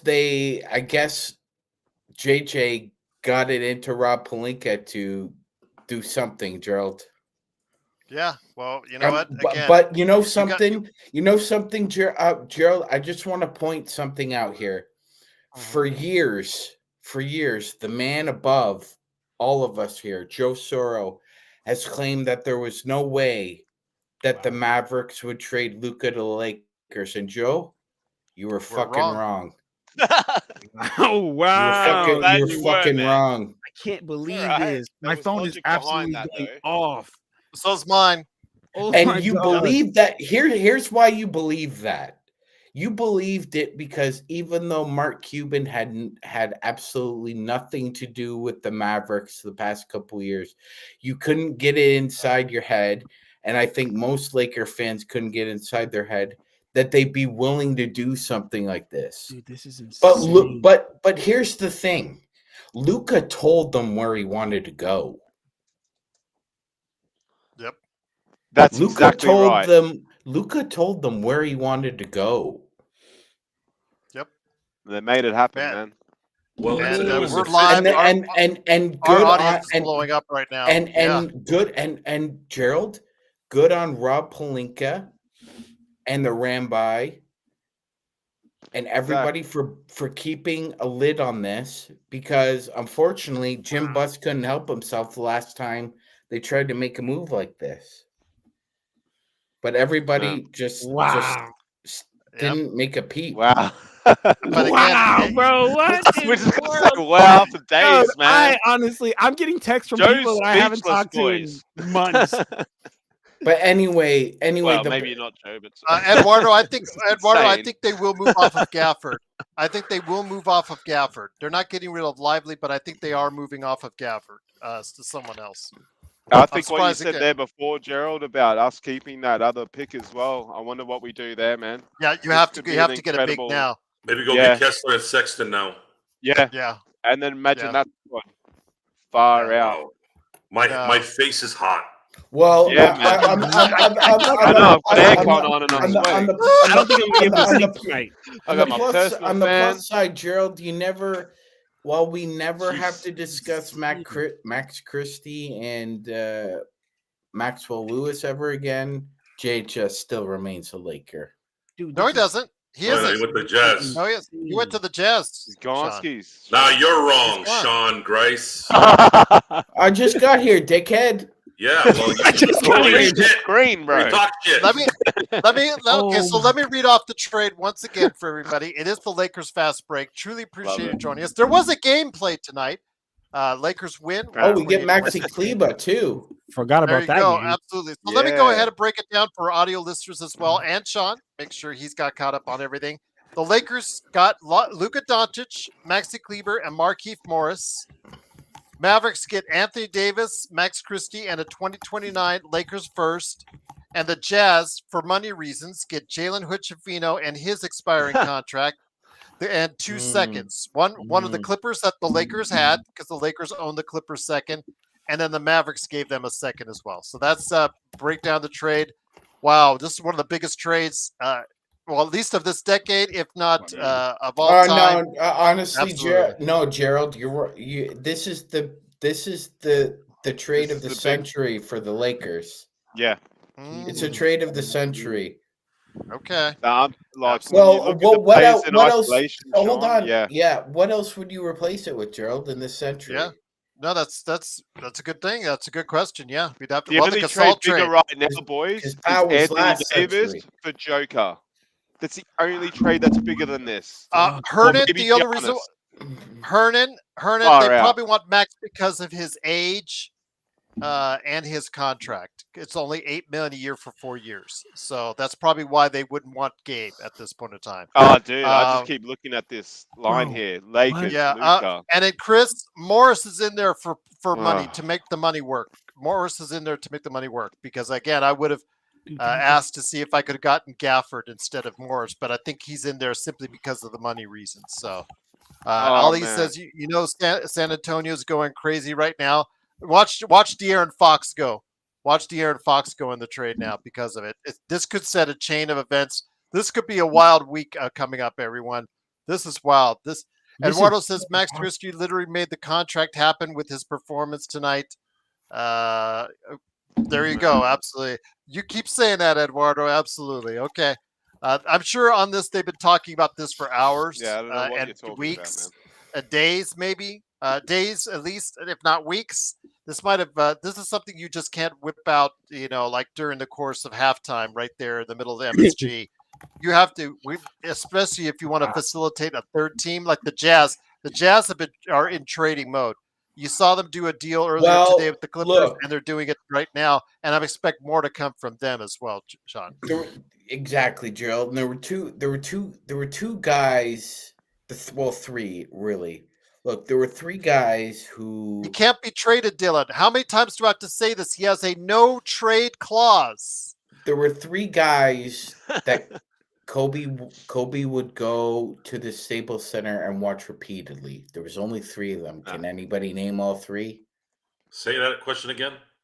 There were three players who Kobe would see multiple times at the Staples Center. Every once in a while, he'd see Trae Young. He'd see Giannis. He'd see, I don't know, Cat, whatever. There were only three guys he'd show up multiple times at the Staples Center and watch play. One was Dame Lillard, one was Devin Booker, and the other was Luka. Oh, there you go. But you see the money right And there. all three of those guys, you would classify as Mamba disciples. So you see right there to the Lakers, Luka Doncic, his 3 years left, but a player option on that final year at $48.9 million. My guess He's a is Laker for life now, Gerald. He's a Laker for life. Well, let me just say this: he doesn't pick up that last year, and he'll sign an extension at that point in time. Say it again, He is man. extension eligible this summer, but I don't think he'll take an extension with the Lakers. Then I think he'll wait it out until he gets the maximum amount possible. Maxi Kleber is got 2 years, this year and next, both around 11 million. Markieff, like I said, to make the money work is just on a veteran minimum. Dallas, again for them. I wonder how We Talk Mavs are feeling right now. I got to go ahead and check out their show after this. Maybe Magic, if you could email them if you can. Maybe we get them back Gerald, on the show. I'm gonna wait a couple days. Yeah, they might be really pissed right now. Yeah, so. I think Rel and King are a little sad right now. So I'll wait about a week or two. But yeah, you see the money how it works right there. AD, how much is left on his contract? Max Christie, and then Utah as well. So God, let me go ahead and get it back to Crazy. Well, and the Mavericks. Look at this shot. Look at this shot. The Mavericks and Joe. This is for you, man. The Mavericks approached the Lakers recently and offered Luka Doncic. The sources tell ESPN. Wow. The Lakers what did I say? What did I say? Wow. What years ago with Joe and everybody Mark else? Cuban was in charge years ago. Luka, if Luka wants to go to the Lakers, he's going to go to the Mavs and tell them he wants to go to the Lakers. Kurt, yeah, you see these trades every single day on Facebook, and you get never believe this is a 2K trade, man. Yeah, this is a 2K trade where it just flukes it because the system's like, And Kurt, you can't tell me you believed it at face value when you saw it either. You cannot tell me with any. Here's the thing, too. I mean, Kleber has an expiring contract. I can't believe this happened. I can't meet Joe. Joe's quiet. Yeah. This is the quietest we've ever heard Joe. No, that's right. And I'll just quickly go. But what worried me? Because Gerald, we live Sean, in a very good trade, bro. It's a basketball trade, brother. It's as much as people want. Great trade for the Lakers' future, man. Like as much as see, again, we live in a very jaded, very hostile world. And Soro and other Lakers fans just didn't want to believe that, Luka would come to the Lakers. Wow. No, fair call. But, he had his reasons. But, man. Well, no, not really. I mean, there weren't any reasons. It was just that the Mavericks and the Lakers are somehow rivals, and the Mavericks would never trade with the Lakers. You reckon Like this it- trade gets done? Look, Luka probably Like forced it's the trade, Sean. like if Wayne. Well, again, I'll say it again, Mark. If Wayne Gretzky, the greatest hockey player ever, can get traded, anybody can get traded anywhere at any time. Yeah. And you know what, man? I felt AD was getting too comfortable, man, with LeBron. And, the way he spoke about when LeBron got the most 30-point games for a 40-year-old and rack him and stack him. And he was just wanting to, sort of appease LeBron and that, man. I don't know, boys. I personally and Wow. absolutely in love with the trade. And John, Chris Haynes got that's all we're going to destroyed say for today. weeks. Chris Wow. Haynes That's missed all out I'm on gonna this say one. for like 3 weeks. I'm just gonna be like, wow. Why did he Chris get Haynes got destroyed? destroyed. Why? Because he just put a little small. Because he was trying to be that guy that was like, since Woj was gone, get the breaking news that ahead of Shams. Yeah, Yeah, well, he Chris he Haynes got is not on the same level. yeah. Sorry. We saw that tonight. Yeah, Shams got it. Shams got it. John, yeah, he's number one now. It is real. It is real, JSJ. Or whatever It that is was. real. So Luka Doncic, it looks like it's official. He is now a Los Angeles Lakers. Hell has frozen over, everyone. Come The on Lakers. over, Luca. Yeah, let's go, Luca. Welcome Go, to it's the club, still- baby. No, it's Welcome still to the not. club. Okay, so Luka Lakers, man. one big positive Hasn't out of this, Gerald, is that it also Still some fire up. it also means that DFS enters the starting lineup now because he has played with Luka Doncic before, so it's an easier transition Wow. for Luka to play with DFS and LeBron in the starting lineup. And then we got Rui off the bench. I don't mind the sound of that. Who gives a That's where I shit wonder- right now, guys? We got a Yeah, 25-year-old Joe Cook, man. mega star. 25 years old. I know. Yeah, Eduardo, you're right. You couldn't have ISO picked ball. it, man. You could not have It's picked going to this be trade. ISO ball, everyone. You just got to love it. ISO ball. And the thing is, yes, there will be those plays where both LeBron and Luka are going to be arguing with the refs while the rest of the team is going Yeah, down. You just we have know to that. get used to Absolutely it. will That's be. who they are. It's just going to be who they are. You're going to get pissed off at them, but that's just who they are. For every great shot or great game that they have, they've got their, like I said, the ISO ball, the arguing with the refs, the tees, the technicals, especially for Luka. Nah. That's just who he is. That's just who he is. You have used to, but he is someone, like Joe says, at the end of the day, you got a 25-year-old megastar who was, in some cases, on our panel, the pick for MVP this year. Eddie, good call. How many times are you going to get offered with that? When Dallas comes calling, how many times are you actually going to get called for that, Joe? And I know you're still in shock, Joe, but this is one of the few times I've ever seen you in all my years I've known you that you've ever been speechless. But if you could go ahead and elaborate words right now, what it means to have Luka now on the Lakers. Well, I'm just happy that Mark Cuban sold to, is it Edelson, the Edelson family? Adelson. Adelson family. Adelson, yes. Because this would not have happened 2 years ago.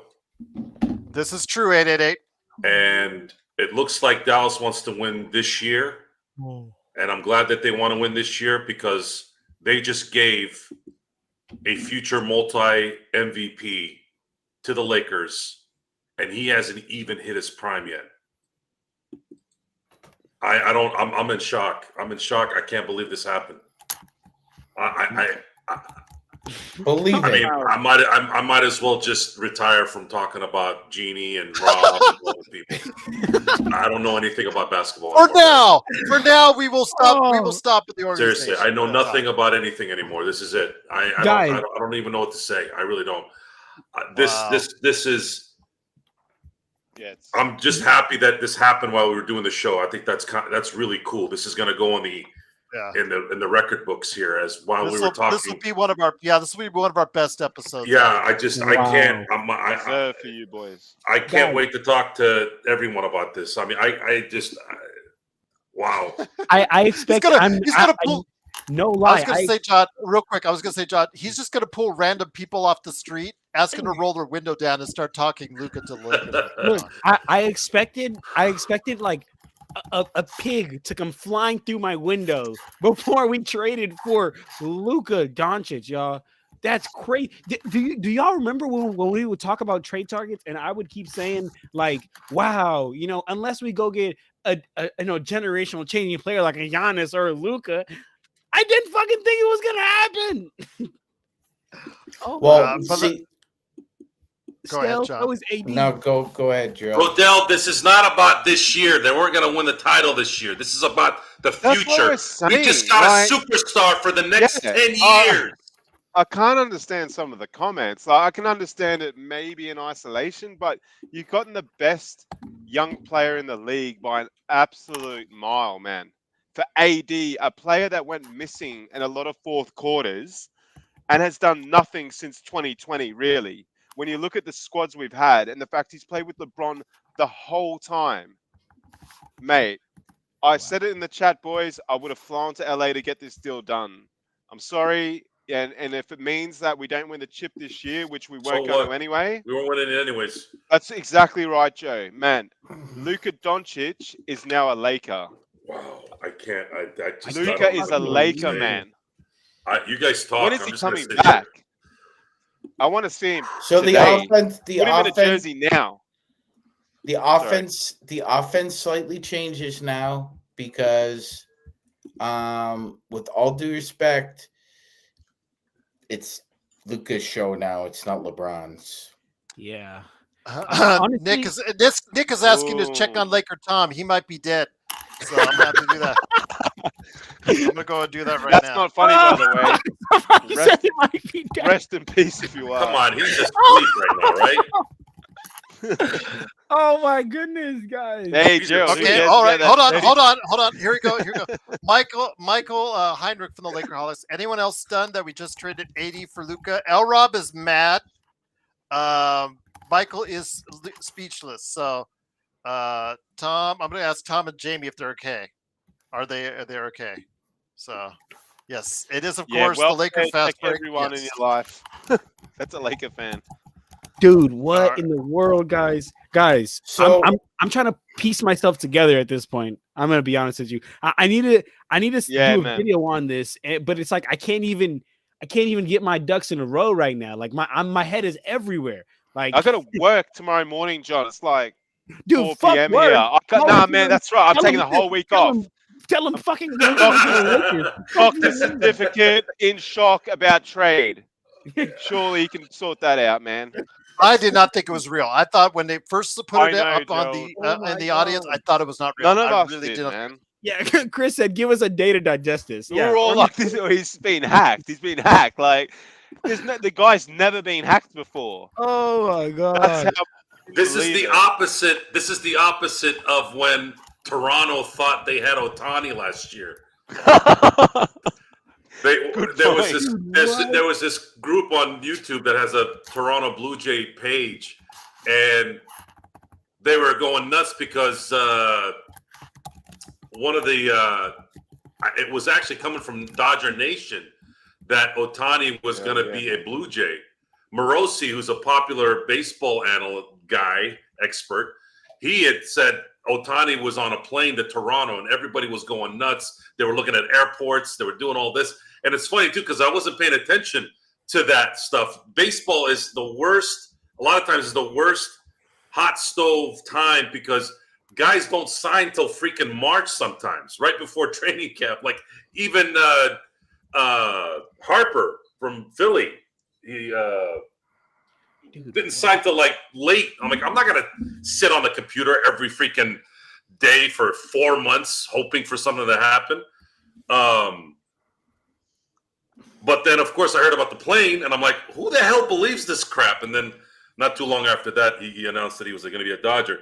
This is that, but it actually happened out of nowhere. Like, I don't even. Yeah, this came out of I nowhere. can't register it. I can't. This is just. I'm in shock. And again, Eduardo, like I said, according to Sham sources, this is something that Dallas brought to the table to the Lakers, and they've probably been working on it for some time.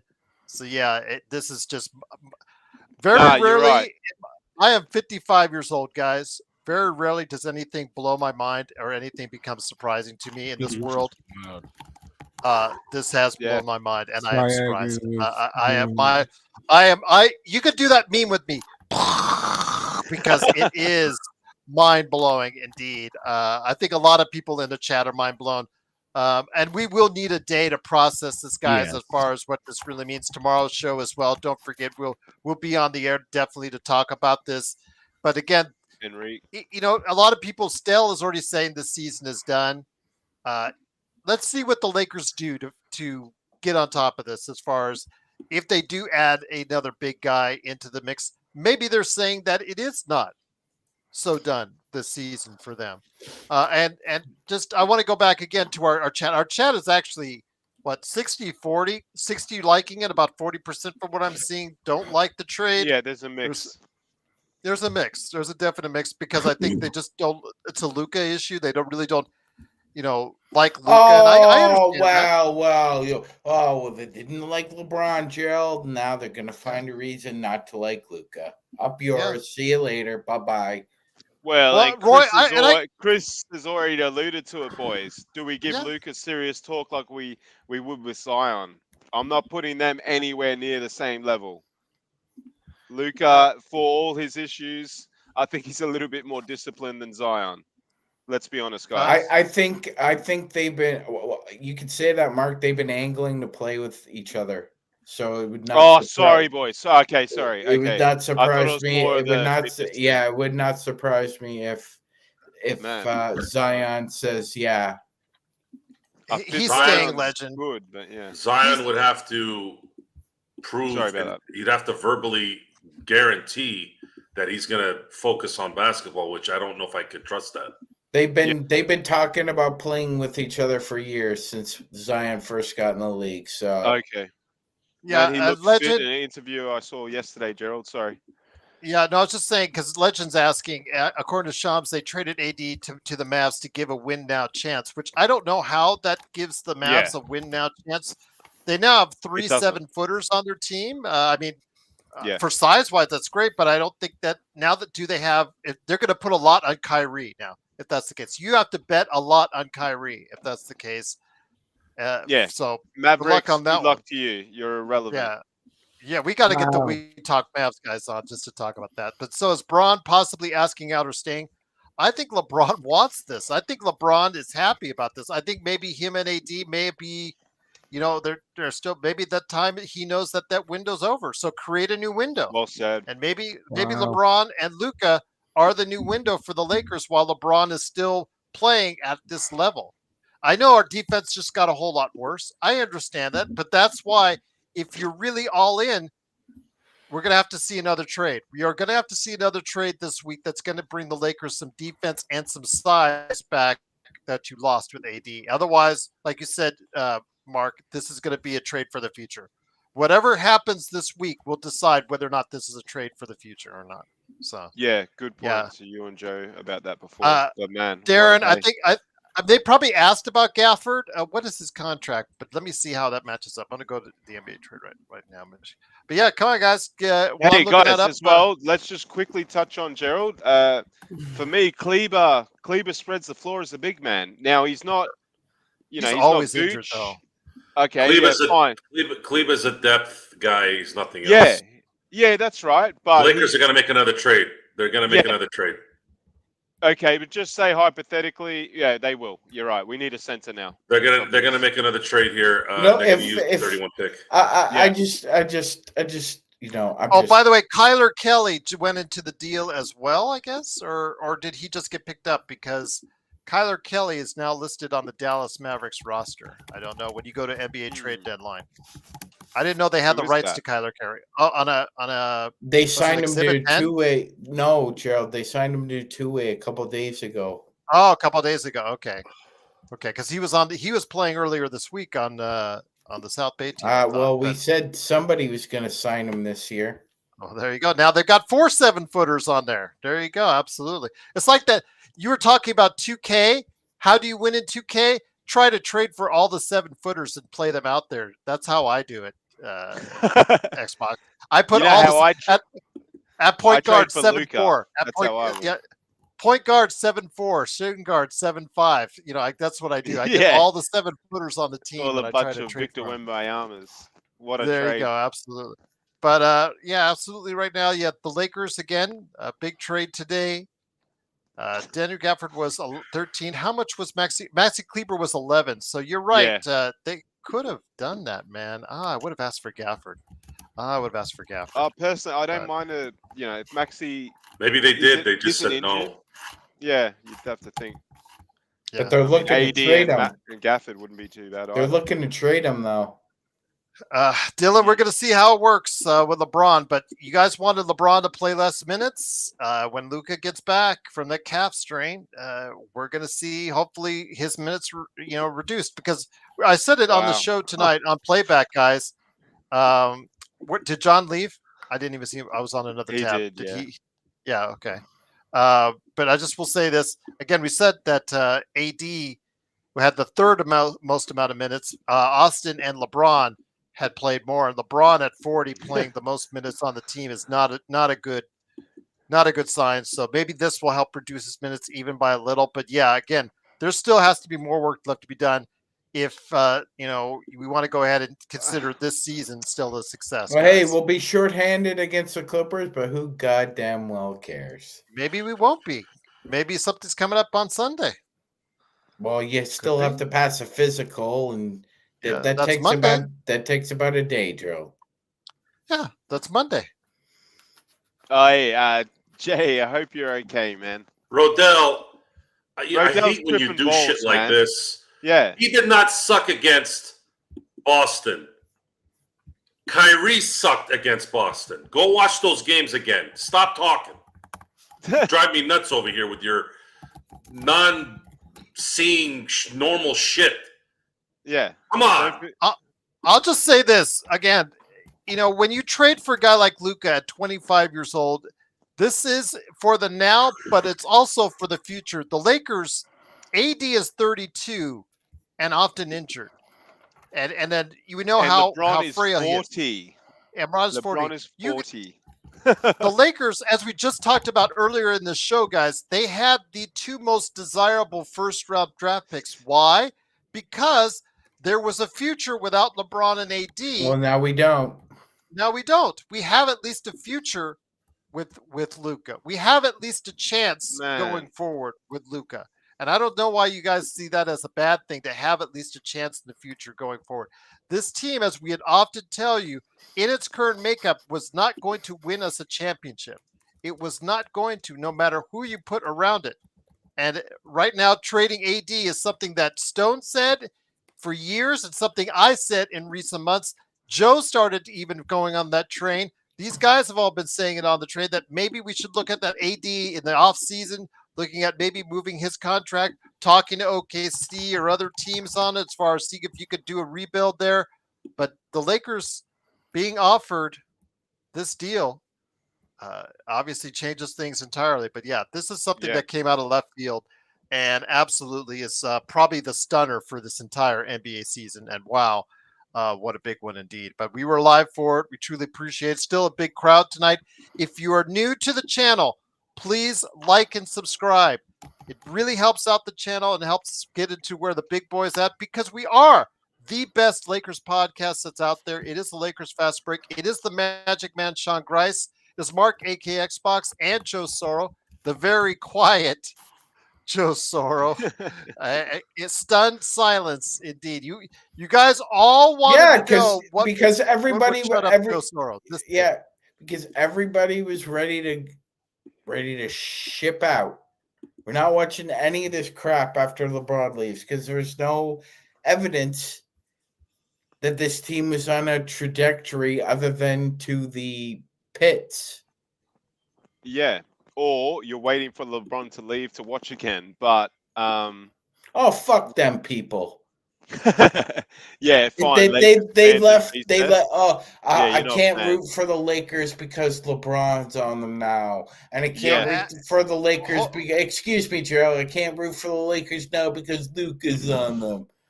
Well, why don't you Yeah. wait for Haley's goddamn comment then? No, you're a Laker for life, and you follow whatever's going on. But Exactly. yeah, Let me go ahead and get to some of the comments that are out there. Anthony Davis is waiving his trade kicker, according to sources to Chris Haynes. That means he must be wanting to get out of LA himself. Alan, this February trade. 1. Turn Look at it that! Look up, at that AD. date. February 1 again. hey, look at it. Yes, Look at just it. like Gasol. Just like Feb Gasol. 1, On let's the, go. 17 years to anniversary the of the day. Gasol. Hey, oh, Joe, you don't like tats? Tattoo Dude, that I'm never shit gonna. somewhere. February 1 will be forever. I'm putting You're that on my gonna tombstone. That's better than a tat. Oh yeah, I- Feb 1. That's my favorite day ever. Even for the people that out there that don't like this trade, there's a Wow. lot of people in the at chat that. that don't like this trade. I'll just say this: the Lakers, they go star hunting. They always go star hunting, and they will always go star hunting. So they need something to go ahead and have jersey sales or ticket sales or whatever when LeBron and AD would have left. So what could you do? You have to go and get a superstar in this place. The Lakers wanted to go ahead and be proactive when they were offered this because and Gerald, we also have to remember something now. Because he's been traded, he's no longer Supermax eligible.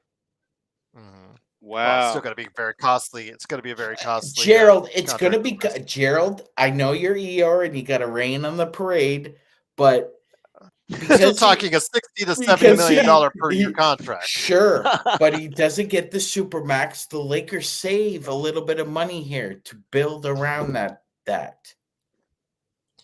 Dallas does Dallas retire Luka's number? That's up to them. Oh man, go for it. If he wins a title with No the one cares Lakers about and not with the Mavs, there's no way they retire his number. They have to retire. He's going to be a Hall of Famer. Yeah, hey Yeah, boys, we need to remember AD and LeBron are the best of mates. LeBron wanted this, boys. So for all this negativity and all this, are we backing LeBron? Are we not? I'm a bit confused about some of the outtakes in the chat. For me, AD, I've been calling for weeks, Gerald. You know that. And we got the best trade in the world for it. They've already got the Photoshop going on with Luka. Let's They've already go, got the baby. Photoshop going. Yeah, they already got the Photoshop going on with Put with Bronny in that Luka. photo for all I care right now. Oh my God! Don't say that. Bite your tongue. Yeah, my I bad. like. Bite I your don't. tongue, sir. I'm sorry. I don't buy. I don't buy that for a second. The Nets are about to hang up Vince Carter's jersey. Are the Raptors hanging up Vince Carter's jersey, Joe? They should. Joe. Yeah. No. They did- Hold on, Gerald. You said when I came back, I stuck my hand on the Mamba Mentality book, and I swore an oath to Gerald Glassford and the Lakers Fast Break community. Well, now you're gonna get it, Sorrow, because Gerald. No, I was just asking. Didn't Now you're gonna get it. Well, didn't Vince Carter get his jersey retired the other day? By the Nets. Okay, I just wanted to make sure. And Raptors earlier in the year. Yeah. Sorry, Sean. I didn't know. No, that's okay. I asked you a question, Sorrow. What did you ask me? Doobie. I said, I don't buy necessarily that they're gonna hang up his jersey. Why? I just got through telling you. Get the wax out of your ears. Why wouldn't Toronto retire Air Canada? Canada? Wait, but see, here we go again, ladies and gentlemen. This man isn't a lawyer, but he talks like one. He talks like one. I asked you a question. Have the Raptors retired Vince Carter's number? Yes or no? No. Then But there's they no will. get. See? Here we go again. Pretending this guy loves to pretend to be a lawyer. Hey, like, okay, You know what I think about lawyers, Joe? Can you guys see me? Yeah. Hey, this starting Yeah, lineup can here, you disappear? I'd put Vando in there. Could you see Vando in that lineup there, boys? No, I don't want to see Van. Jackson Well Hayes in the said. starting lineup. Oh God. I'll just move on now. Nah, but hey, come on. I don't even care, man. I just don't care anymore. Honestly, Look, man, I you was could ask overseeing me. AD. You could ask me what 1+1 is right now, Yeah, and I'm not going to know the answer. I'm not. My brain is not working right now. And I know what Sean's doing. He's purposely asking me basic questions, knowing that I can't answer them right now because I don't care. I can't believe this happened. I'm in shock. I can't register it. Yeah. This is it. I don't even know what to say. It feels surreal, man. Oh, you know what, Joe? Just so In a good way. we're in the same reality. You know how we can check? You can take your headphones off, turn around, run into the wall, and that way we know if you knock yourself out, Sure. we're in reality. Is that a test? That was funny, Sean. What a day. What a day. We beat What the a day. Knicks and we traded AD for Luka. By the way, That's guys, wild. man. I wanted It's to. as good as it gets. Joe man. looks like he just got gloves slapped in the face by a Frenchman. I want to say something so that this is even funnier. Gerald, I'm going to Good. send you a link Uh-oh. just so you guys know. Even if in my shocking state, I still know what the hell I'm doing. Gerald, Yeah, I don't know, man. We got a I'm gonna Oh send this yeah, to who private. knows, Joe? Dude, funny guys, fan I base. want you to put this up, Gerald, please. Talk to me. Go ahead, Gerald. Put this up for Mr. Grice. dude, what the fuck? I just made a video on this. And honestly, in my video, guys, like I was Did just you just I was say just wow the rambling. whole time, John? No, Wow. legit. I want you guys to watch it. My video was like rambling, like because like what Joe said. I don't even think my brain is working like the proper way right now. Like No, I feel cooked, man. I was just like, yo, like this happened and that happened. And I'm concerned about this, but this is good, but that's bad. But this is good. And I'm just everywhere with it. Well, y'all, like, what the fuck, man? Gerald, has anyone actually checked on Laker Tom? Has anyone? I did. I've received no response of you. Oh, that's concerning. Oh, it's not Yes. concerning. Yeah, he's, Jamie- smoking, he's just smoking a lot of weed right now. Sorry. Honestly, that's that. I'm gonna have to be on Jamie that and fucking Laker content. Tom This is have not insane. responded.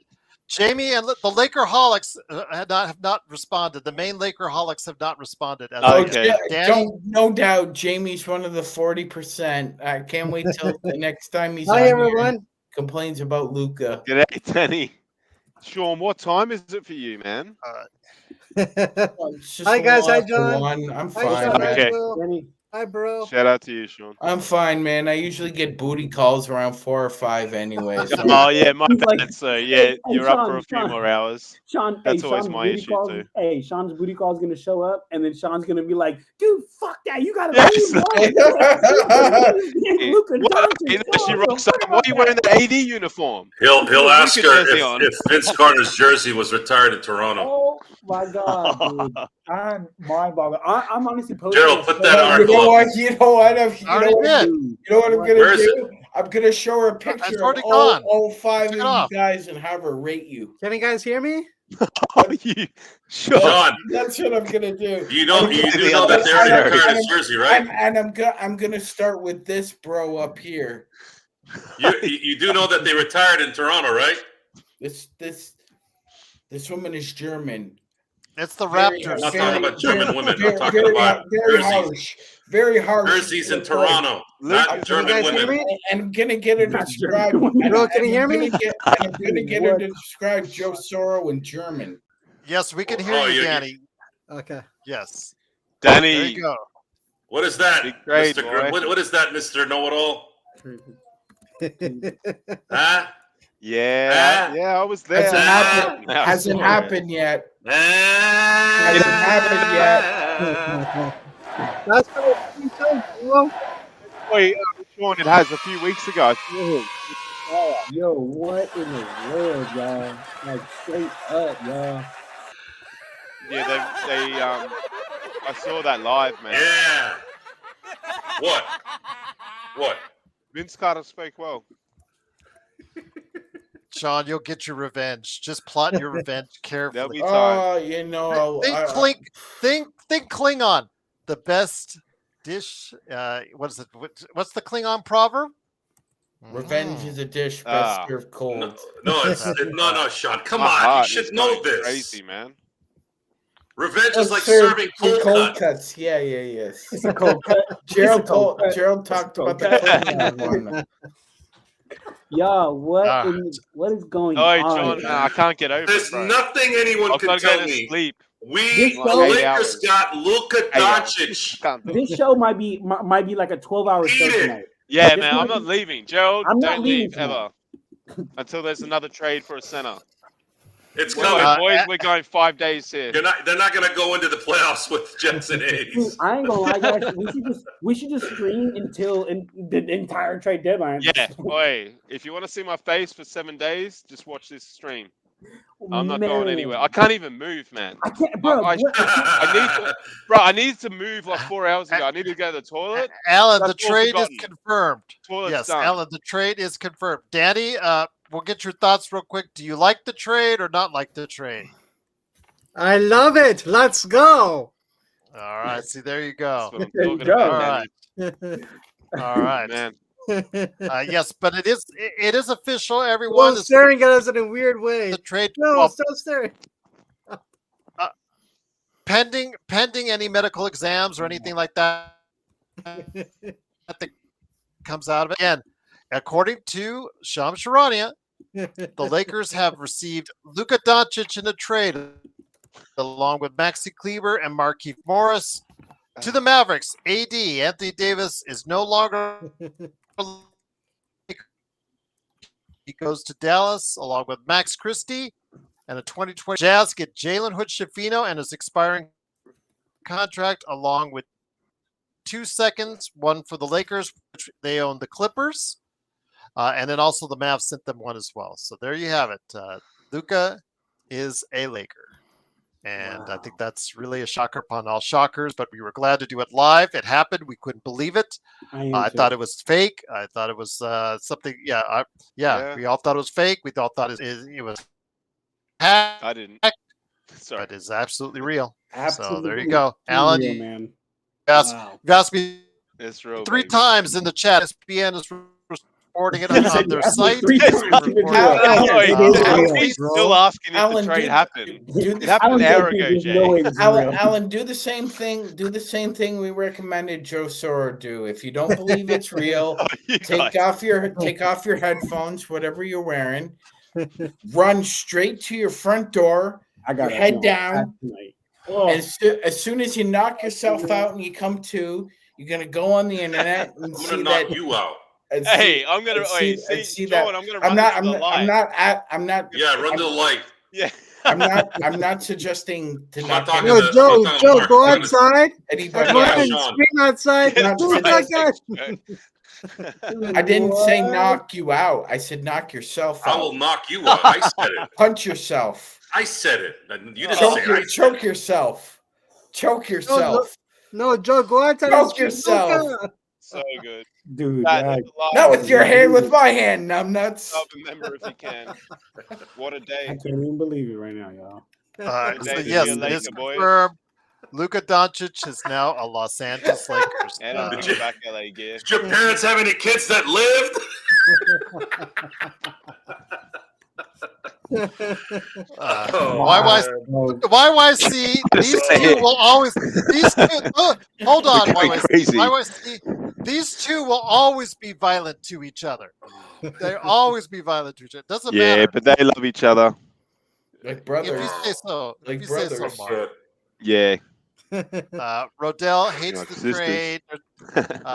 There's several people. Darren did like to trade, I don't think. There's a lot of people. The chat's going off that- on the that- Guys, trade. I have my This is Lakers cup insane. also.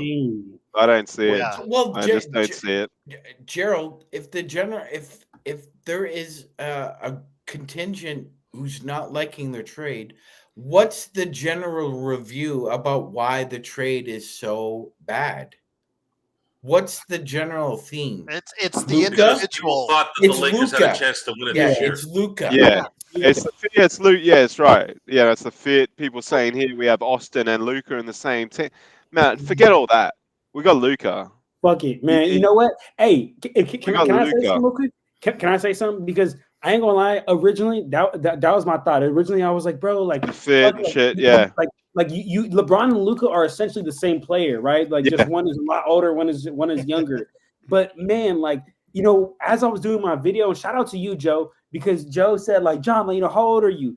And I'm thinking, like, fuck, Yeah, like, man. I'm 26 and shit. But fuck it, like, we just got fucking a 25-year-old. So, like, essentially, we just reverted the clock back on LeBron and put this nigga on the Lakers and said, fuck it, like, now you with us Sorry. from when you're 25. And I'm sorry for the profanity. I'm just so Don't ever be sorry. mind-boggled, bro. Like, I'm The just only one that should be sorry is Well said. Sean Grice. Everyone else. but listen, hold on. And Joe, I want to give you a shout out because at first I was tripping on it. I was like, yo, this makes us worse. But you know what? You know what, bro? Fuck it. We weren't gonna win the championship anyway this year. That's what we said, John. Go What we outside said, and scream man. Luka. Holy And you know what, guys? We might win the chip now. You never know with this bloke. holy You got a special shit. I mean, player. it creates a whole different at a matchup. prime It creates a age. whole different matchup. It does. You know what? But you know, you look at it. DFS can now start. Rui can go to the bench. LeBron can play with Luca potentially. You probably can't have LeBron, Luca, and AR, but I don't even care, man. I just want to see the bloke in a Laker uniform. And This is a wow. man, I haven't bought a Laker uniform. Obviously, you boys know I've got the Kobe one, and I got a Power one. Luca, you're up, bro. You're up real quick. I'll be getting yours too, man. I have my Thank you. LeBron Thank you for jersey coming on. to the club, Luca. Yeah, I need to get a fucking Luka jersey, Thanks. dog. Yeah, I we need do, to get man. a Luka jersey. Thanks for demanding the trade to the club. Yeah, Zach, Zachary, long there's a posting. reason why it's been long. Yeah, as Zach, you and it's gonna understand, keep going. Yeah, that's right. Oh, we're this, going this on is for 5 more crazy. I days. mean, because again, the Lakers, they do win 128 to 116. They're in 5th place in the Western Conference, but the biggest news of all is that the Lakers have traded for Luka Doncic. And again, wow, all the stuff that, Joe, again, Aaron? very few things in life bring Joe to stunned silence, and very few things on this planet will surprise me. This surprised me. I don't think I have been this surprised in probably about a decade. This is just wow. Bro, This is Mark, absolutely. I have my cup. I just couldn't. YYC, Love it. yeah, absolutely. I thought it was fake. You Love guys, all you guys thought it was fake out there. When Bro. when the people in the chat started posting it, we thought, oh, it's fake, it's fake, it's fake. And then of course, I didn't. Bobby Mark said, no, this is not a hoax. This is not a scam. This is not fake. He's telling the truth. And it was like, wow. He Bro, hasn't been honestly, hacked. When honestly, John, when guys, you said Dave McManaman reported it, man, that's when I knew it was a lock, man. Me too. So look, so right when like I hopped off, I did my game recap, and right when Yeah. I finished, my brother had called me. He's like, "Yo, bro, did you see that?" I'm like, "Yeah, I saw." us Yeah, my hit bro's 19 calling me threes." too, man. Right? Yeah.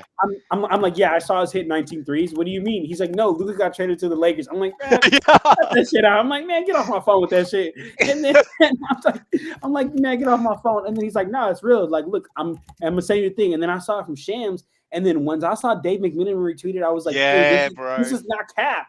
And then Bobby Mark said he didn't get hacked. Oh my Yeah. God. Shout out to Dave McManaman too. He's going out with that Malika Andrews. Mad Joe, respect to him. stop Hell trying yeah. to troll me with jokes. If I wanted a joke, I'd follow you into the John and watch you take a leak. Oh, you, Gee, wow. you wouldn't have Got known you we've there. been traded. We traded. Got him, Sean. We won tonight. That The Klingon. banter you between got- these two. I'm gonna call you the Klingon. There you go. Absolutely. 'cause Wait, what did Sean say? That was surf cold. Yeah, even better, Joe. Oh, he's acting like Sorry. he didn't hear it, Sean. Yeah. He's being the adult. He wouldn't yeah, say it if that's- I was in the room. Dr. Nukes. Well, you know what? Now he's got lots of centers. Oh, wait to Yeah, see Dr. that. Nukes. Now AD has a lot of centers to play alongside, and they're going to Yeah, go. well, now I if he guess misses all in. games, fuck Yeah, it. he can play with himself for a week. Yeah. They've got He could play Kyrie, one Clay. game a week. Yeah. Yeah, they're now Whatever the he wants Dallas. to do. Thanks for 2020, bro. See Well, ya. you know what? All you can say now is they're called the Dallas Old Mavericks because man, they're almost all of them are like over 30. That team is They're yeah, that old. team Yeah, is they're gonna talk blow it about up. a win now. That's a win now team because if they don't, This is not that about team's this year, folks. I don't know how many times I have to say it. Lakers were not going to win a championship this year, no matter how much you wanted to wish it. This is a future decision that just shifted in a huge way. Oh my The god. league, yeah. This shifted the league again. The Lakers shifted the league again. It's not Oh, going to be yeah. this year unless the second trade that they make between now and the deadline is a trade that maybe might shock us again. I don't know. I'm not going to say that it's not going to happen at this point, but y'all got to wake up. Seriously. And the fact that Rodell compared this to the Westbrook trade, supporting the Westbrook trade versus being in complete shock of a Luka Doncic trade at 25 years old are two different things. If you can't identify those two things, you don't belong talking basketball. Mhm. A Well professional gambler doesn't get every bet right. Okay? No one is 100%. The reason why I said that there was no chance that Dallas was going to trade Luka to LA before was because that sniveling little bitch owned the team, which was Mark Cuban. What did that Last do? year, all powers went to the new ownership. And here you are now.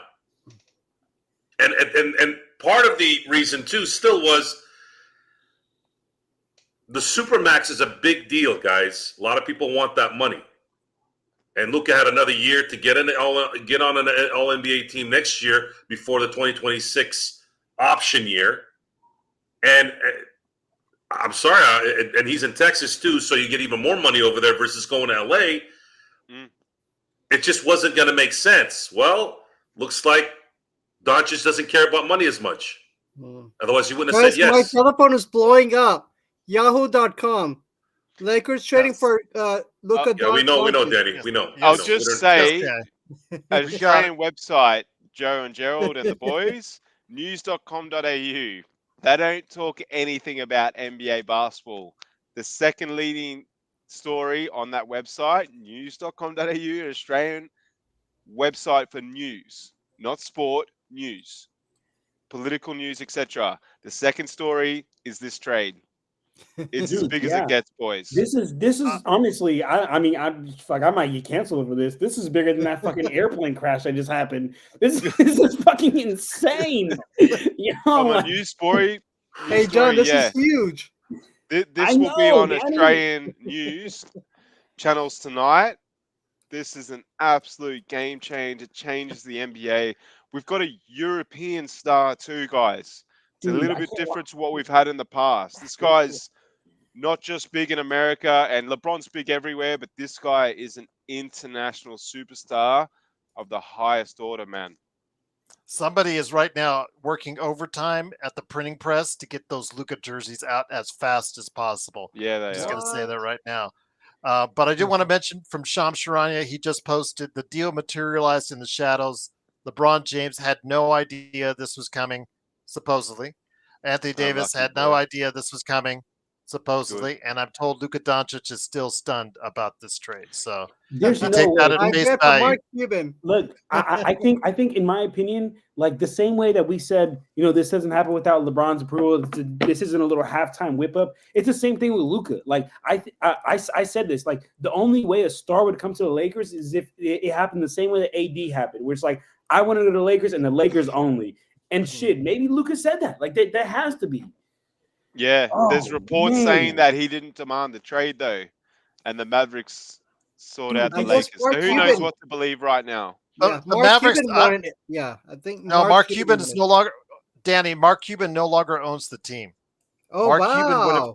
Mark Cuban, if he owned the team, would not have made this He trade. said, "Oh He wow." would never trade. He would never would have traded Luka to the Lakers. Absolutely over his dead body. But he no longer owns the team. There's a new ownership in the place, and I think you know you guys are right. You know, if it was Dallas that actually pursued and told the Lakers they were like to go ahead and talk about Luka as a trade, I think it's because they saw the writing on the wall as far as trying to have to pay him that super max and seeing maybe they don't want to afford that. We'll see how their team Oh. shapes up over the years to come. If their team tries to stay under the tax, that will tell you all you need to know about what went on tonight. Wow. Go ahead, Sean. Let me bro. get you back Sean, on. you're Sorry. on Go Sean, ahead. you're on mute. And this is the important of the word worth, Gerald. You're worth what somebody's willing to pay you. The Adelsons are worth somewhere in the range of $70 billion. They've got more money than God. They've got more money than the Bus family will ever have in 12, 15 lifetimes. And they don't want to pay him the Supermax. Mhm. He said more money than Khan is insane. Yeah, that just looks like right now something we're going to have to go ahead and keep following up on why that happened. But yeah, we got him now. Luka Doncic is a Laker. And it's just something that, again, has surprised us all. This is probably the most surprising trade I have ever seen in my Crazy lifetime, trade. or at least one of them. Because yeah, this Big game time, really came John. out of left field. Shout out Davo. He's in the Lakers corner. YouTube So live stream. That's right there. this He doesn't said crazy trade. Fuck. This nullifies the Russell Westbrook trade drill. What when Natalia, if the Michael Mavs Westbrook know was Luka, no good, Sean. well, let me just say this. It nullifies the Russell Westbrook trade. Well, let me just say this, Natalia. If Luka does a physical and the Lakers see something that is a chronic and something that the Mavs weren't, letting the Lakers know about, then that's another story. Fuck Then, it. but yeah, I just think that at this point in time, it's a lot of this about money. At the end of the day, it is always about money. It's And I always think that, about like, money. yeah, they probably did not want to attach the Supermax to Luka at some point in time down the line. But Who's again, playing? could be wrong on that. But in the weeks and months to come, we'll find They're out worried exactly about his what went on. conditioning too. Shout out Davo. Yeah. Davo in the chat. Well, that's said, every year, Joe. That's every year. Davo in the chat said, "Who's playing more off ball, Luka or LeBron?" I think LeBron is going to have to be a little bit more off ball. This is going to become the Luka show.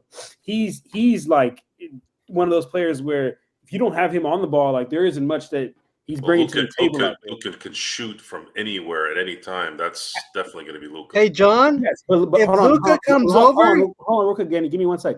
Yes, Luka can shoot from anywhere. He's But already Luka's coming, Danny. Yeah, I know. Luka's best. Guys, let John talk. Lucas, pulling yeah. Go ahead, Let Gerald. John finish. talk. Let me finish. What I'm saying is, yes, Luka can shoot from anywhere, which is great for him off ball. But Luka is best at when he has the ball, when he's orchestrating, and when he's shooting those step backs, when he's shooting those wild ass one-legged shots. Like, yes, he's good. He's a good shooter, but he's not a great spot-up shooter. He's good at when he's creating and shooting off the dribble, man. Dude, 100%, John, and like that's the point. This is the whole point of this. He's not a catch and shoot player. Luka is not a catch and shoot player. That is not his game. And by the way, his unstoppable move is the dribble drive step back three that he can make. So LeBron's going to have to live with the fact that in this world and in this reality, he's going to have to play a lot off the ball. Matching logo threes. Oh, Luka, did you just try a logo three? I got to try a logo three. Can't wait for that too. Bro, I can't wait. It's Can't wait till the audience fine, man. But now, Gerald, the offense slightly changes a little bit because you have instead of overnight having like one peer facilitator, now you have three. Straight up.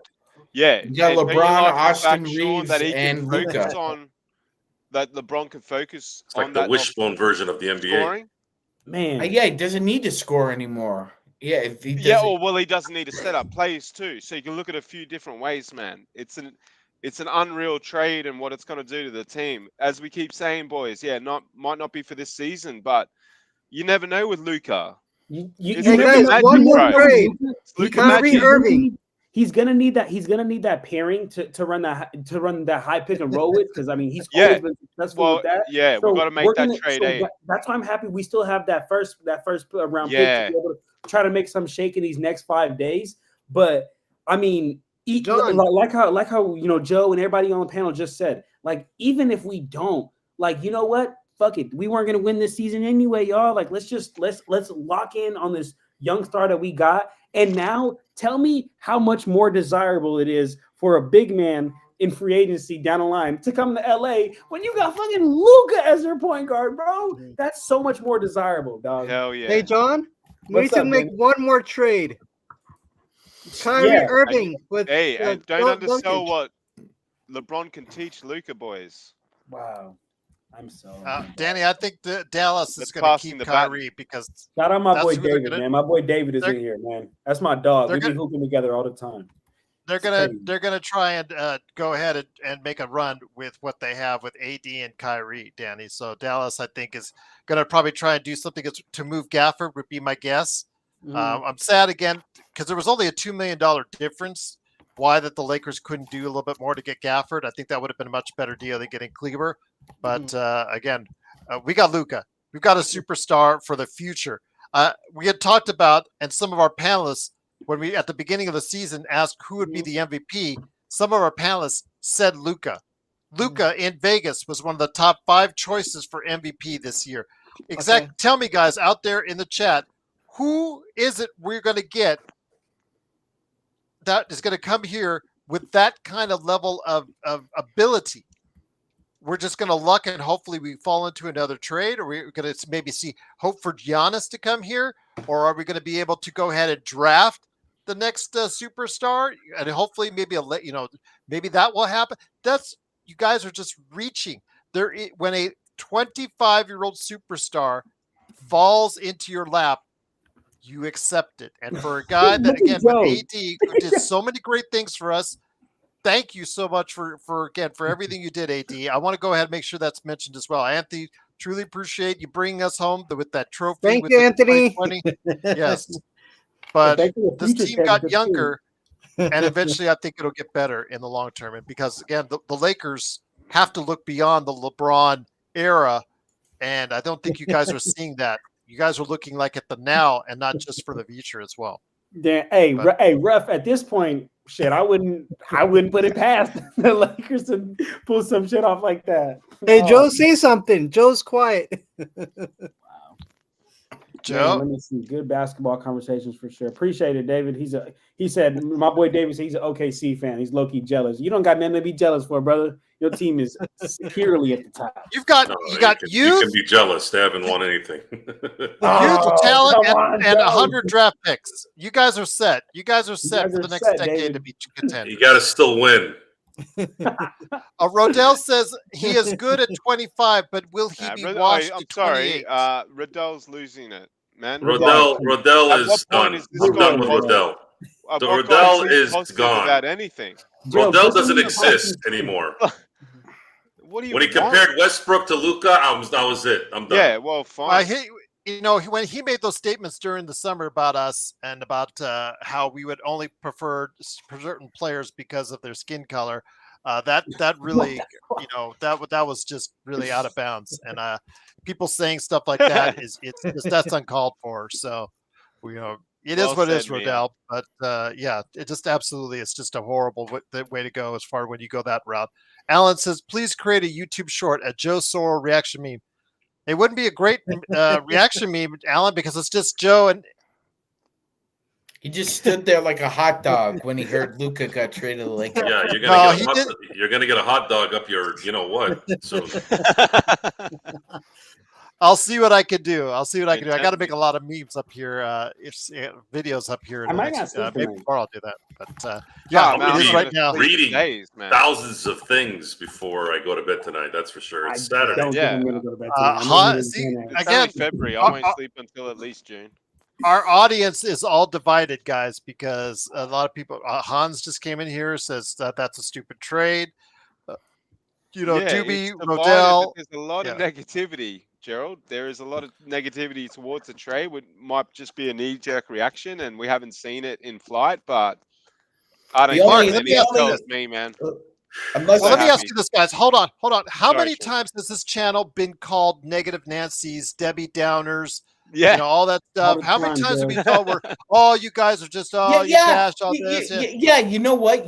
Where were you guys when we were Yeah, well said. 22 and 28 with Russell Westbrook, Wes Matthews, the old farts and the Expendables in the NBA. Where were you guys when we were watching them lose to Detroit and lose to Cleveland in 22?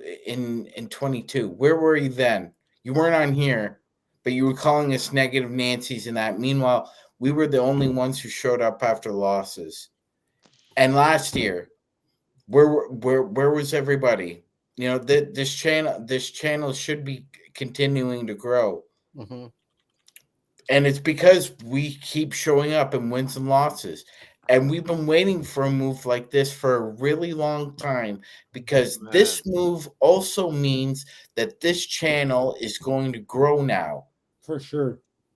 That's what it also means, guys. And you know what? If you want, if it gets too big for you, or you think we become too bougie, which I don't think is going to happen, Gerald, because you know what? We are who we are. We're not going to change for anybody. But be happy for us, guys. If you're not happy for yourselves and you're not happy for the Lakers, be happy for us in this channel, because we've been grinding on this really, really hard. For a long time. And a move like this only helps us grow. Mm-hmm. And I'm sorry if you guys can't see the forest for the trees, but it's going to happen. And it should, because we put in the work.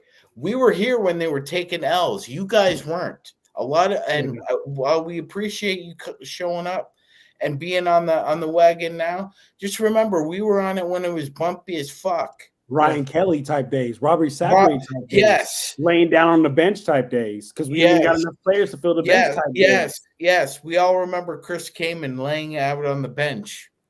Yes, and we're alone. Shout out to you, man. Sean. Look, hey, You all want pats on the back? Well, maybe this time, Joe. I know you don't love giving pats on the back. Let Thanks. me. That point boy Sean. Where's the clap? There. Yeah. Hey, Jason Garrett. I'm gonna answer our boy. Your thoughts are a lot like turds, Joe. They should just be flushed. And now back to reality. Real John quick, well said, Sean. Well said. Go ahead, John. Yeah. I was just gonna answer my boy David's question, who I appreciate him for subscribing here to the channel. But he asked about some JJ rotations real quick. I just want to answer. I don't know if y'all want to get into that, but or how we feel about JJ so far. I think Mark said it best earlier. You know, he's made some young mistakes for, first-time rookie head coach. He's got a lot of pressure with 40-year-old LeBron James, Bronny, and then on top of all that, just the Lakers period, and then his first time being a head coach. But I think that essentially, like, he has a good connection with his players, understands X's and O's pretty well. He just needs to figure out his rotations. But Joe's been saying it best all year. He has dual knives to work with. He doesn't have too much to work with. So I just wanted to get answer my boy David's question, because I appreciate him being here. But go ahead, Gerald, if you want to share that, whatever you got there. I just wanted to show up there again. Very good by both you and Magic Man. Truly appreciate your comments out there. I'm just trying to show everybody on the screen here what they have as far as assets, what they have as far as their players are concerned, and everything as far as their starting five as what's projected out right now. And then, of course, the note, please, they can trade their 2031 first. I think that's the most important thing that we still have. If you're talking about the Lakers still being able to move for big men, I know that the first thing a lot of people are talking about is the defense being an issue. And I understand right now with Luka and LeBron, the same team. Yes, absolutely. But this team was a terrible defensive team to start off with before the night started. They played great tonight, but haven't played so far great as a team, as a collective throughout much of the season. When you're in the bottom 10 of defense with AD, maybe it's something you need to look at. Now, again, they have another first. They could go ahead and shore up that end, or at least try to make an effort to do so. So let's get back to it as far as the trade offers are concerned. I'm going to start with Mark. Mark, seeing what you have now, seeing what I'm going to bring it back on the screen as far as the assets they have, which is like almost nothing, but they do have that 1 second and 1 first that they can trade. Your thoughts on where they go from here on a trade? Well, yeah, I mean, look, and I'll let the guys that know a little bit more about how the cap works talk more than myself. But yeah, we've got to get a center, and I think Joe alluded to that earlier. John, yourself, Sean, Danny, etc. You know, adding a center now to the team and a starting center, guys, and whether I'm not going to talk about the cap in like I know it like the other boys do, but just say it's one of those names that we've floated around earlier. And I'm not sure if that's possible anymore, but let's just say it's Valanciunas or if it's Vooch in particular. Maybe Vooch is too far, or is it Capella that John mentioned? Mm-hmm. Dude, everything's a positive for me right now. Obviously, we got to get Jackson Hayes to the bench. If that happens and we get a center that's much more serviceable than him, and he can come on and give us those bench minutes with Vando. Yeah, I like everyone's saying we're not competitive now. Do we really know that, guys? We got Luka, man. We got Luka and LeBron. Yeah, it might not work out, but you're talking about guys that's averaging 30-odd points a game. And yeah, I know AD did that, but I also felt like AD did nothing in fourth quarters, man. I felt it all the time. I kept saying that so much, Gerald.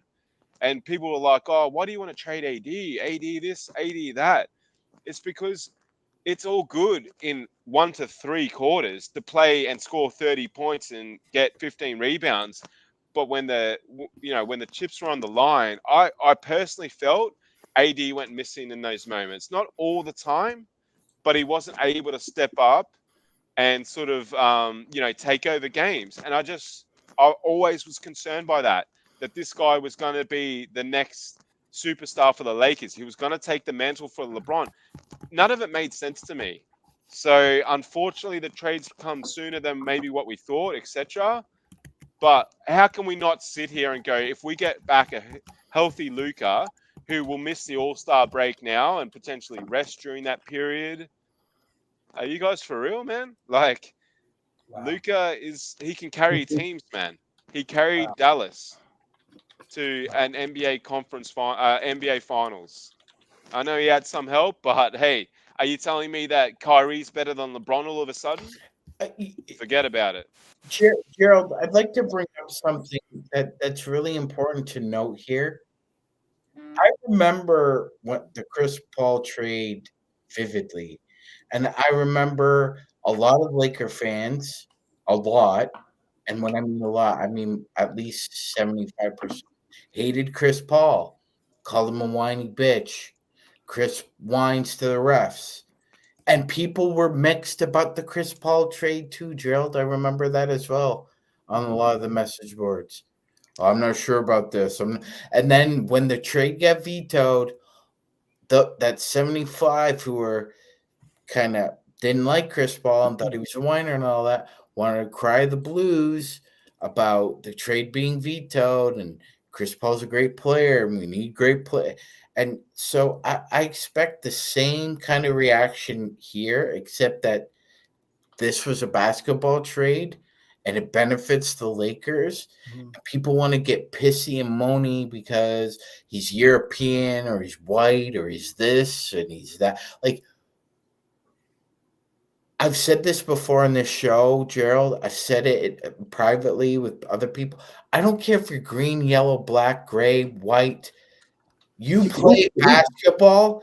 Straight up. You can put the ball in the hoop and you wear the purple and gold. You respect and you root for that person as much as possible. And YYC, you say Luka's a top 3 Laker to me already? Nah. Damn. God damn. That's a stretch. Nah, man. Okay, I just want to let you know that Tim McMahon from ESPN has reported that according to the Scuttlebutt Inside, that the Mavs had major concerns about moving forward with Luka Doncic due to his constant conditioning issues, as we talked about on the show, and the looming commitment of another Supermax contract extension this summer, as we've also noted as well. So, yeah, if you see it, it's about conditioning and money, according to them. So, yeah, Xbox, are you okay, man? You're on mute. Are you okay, man? Sorry, don't die on me, man. Don't die on me. Good for you, man. What an assessment of a superstar player. What a call from a club that's won one chip in 400 years. And you had Dirk, who was he's the best European player ever to play in the NBA. And you're making a call on Luka like that. And when you got him for a 3rd round draft pick too. Dallas, you're now on the same level as Boston and Golden State. I hate you. Thanks for trading Luka. You're going to talk about Luka like that? He's our boy now. We're backing him, man. What a call on Luka Doncic. Thank you for making that assessment, whoever's making calls on their club. Because that's a ridiculous comment. Joe, I had to put down the Lakers trophy with LeBron and AD officially for good. I had to retire that. I put up LeBron the Christmas background for now. Is it like Christmas for you today with Luka coming to the Lakers? Yes, it's the ability now to feel very, very secure in the future of the Lakers. Mm-hmm. The future was the problem with their current situation. We didn't know, okay, if LeBron retires at the end of the year, we knew he wouldn't retire at the end of the year because we knew his ego and his love for himself was just too great for him not to do a farewell tour. So we knew that they weren't going to compete this year for a championship. And then what made it worse is we would have had to have waited another year of non-title contending games. And I mean, I know years go by quick now, but geez, we would have to wait until 2026 to really get an idea what this team was going to do. Not anymore. February 1st, 2025, the Lakers just changed their destiny. Their destiny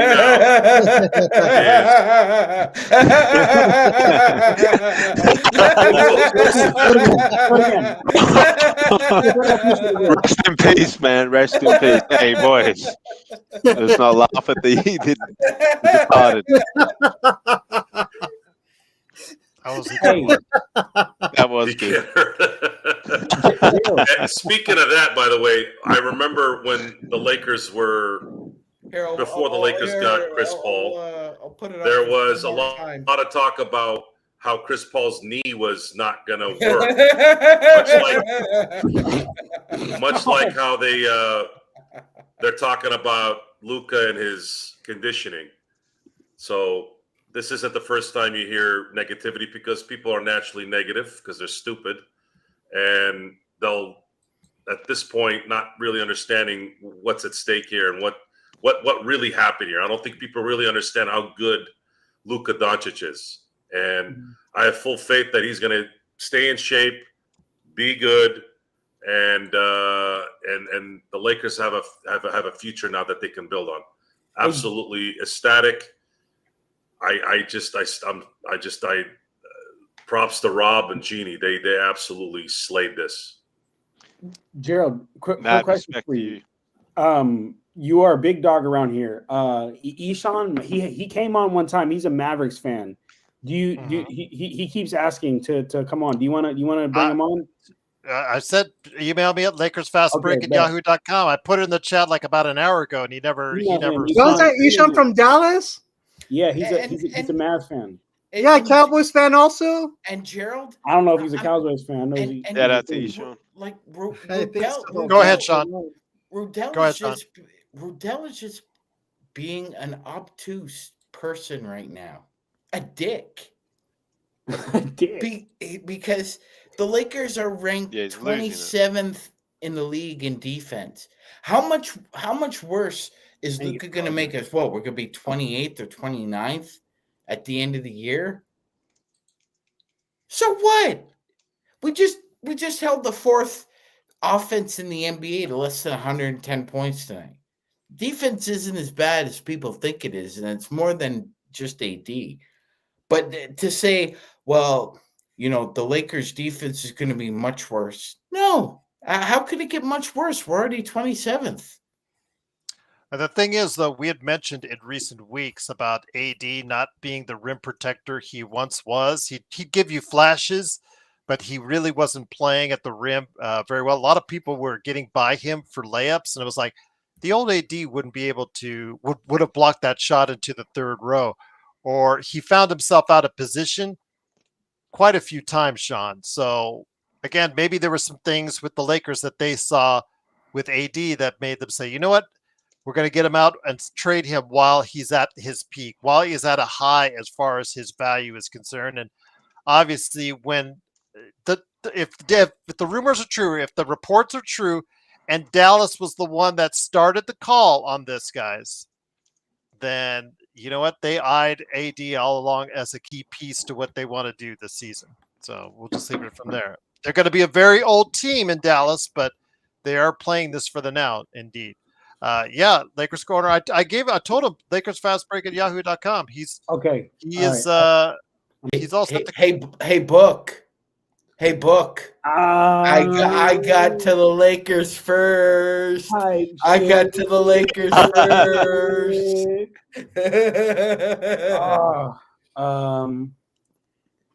Wow, I'm just so everywhere. Just oh man. Ishan, I'm trying to get it, Ishan. So Gerald, JJ, so Luke has a history with JJ and DFS. Mm-hmm. Mm-hmm. I don't think it'll take that long, honestly. Especially with LeBron in the mix. I don't think it'll take long. It didn't take it didn't take Kobe and Powell long. But they need to add another piece. Otherwise, this isn't going to work for this season. So, and that's the case for LeBron. It has to be about something this season for LeBron because he's not getting any younger. We talked about 25-year-old Luka, but we still have to talk about 40-year-old LeBron. And if you're going to get anything out of him, and because he's still playing at a high level, you have to go ahead and get somebody for the pick and roll, somebody that maybe can stretch it out, maybe another shooter, or at least get, like I said, big guy for the size because they're still getting killed on the inside. They're still getting killed on the offensive rebounds with or without AD. They're one of the worst offensive rebounding teams in the NBA. One of the worst rebounding teams in the NBA, period, even with AD. And that, again, you just traded away your best rebounder away. So hopefully the Lakers will, by Tuesday or by the end of the trade deadline, be able to work that out with some frontline help because that's what they really need at this point now. Maybe not. We'll see. I don't want to trade Connect or Reeves for pennies on the dollar for maybe 2 or 3 months of a big Gerald. I think that. What up to Joe? I think he's still in sun silence. Maybe he's got all religious on us and he's praying right now. Because you got Luka Doncic and you didn't have to give up Austin Reeves or Dalton Connect. I don't think we're gonna get that lucky with another trade. Man, no, that'll be a thing that we're gonna have to gauge in the coming days, and we'll see. Why Steve Fox just switched his preferred location? He wants the Lakers now. I don't know. I'll get him too. Okay, I'll see if he's got it right there. Let me go ahead. There it is. Man, dude, this is crazy. I'm gonna be honest. I think I know Isham because I think he lives in West LA. No, he lives out here in the Bay Area. But hold on. But hold on. I've never done a drug like crack, but I would think this is how it makes you feel, right? Like I'm everywhere right now, dog. It's crazy, dude. Everybody's at stunned silent. Well, I'm going to go ahead and bring on Ishan here as soon as he comes on. I sent him the link already, and then I'll get some final closing thoughts from everyone. Unlike what Xbox was telling and threatening you guys earlier, we are going to have to go off the air at some point in time. Damn it. It's going to be pretty soon. It's just going to be me and Xbox. What do you mean? We're going to work and sleep and eat? Yeah, I got to eat. So, Mr. Joe says Mavs won this trade. We'll see. Again. Yeah, we'll see, brother. We'll see, Mr. Joe. Yeah, we'll see. We won't forget you said that. Man, I think that'll be a good way to go out. Get Ishan's thoughts on because he's a Mavs guy. Curtis asking, is this the same neighbor who talked about the bubble championship? No, this is not. That's okay. Because I would have said get Joe on the horn right now to get this guy That guy, Nah, Eshaun Ron, knows he his literally ball. like hasn't talked to me since then. I think we literally bullied him too much. And he was upset when the Lakers popped the Warriors. That's funny. But no, this is one of my other friends. He's a Mavericks fan. So This is what Cuban once said about Luca. If I had to choose between my wife and keeping Luca on the Mavs, catch me at my lawyer's office prepping for a divorce. I'm sorry, that report before about Luca not demanding a trade and the Mavs seeking the trade out, that's horseradish. It's horseradish, bro. Well said. It's horseradish. Where I'm from, horseradish, where you're from, it is trash. That was fake. Luca demanded the trade and they got it done. And LeBron was a part of it. AD knew it. I said it. Yeah, because like Mark. he knew it. Yeah, because here's the deal, right? You're not going to pay me the supermax, okay? That's right. So you meet with your agent and you guys decide. Oh, this is Eshaun. Hello, can you guys hear me? Eshaun, what's up, bro? Finish up Magic, and we'll bring Eshaun on the show.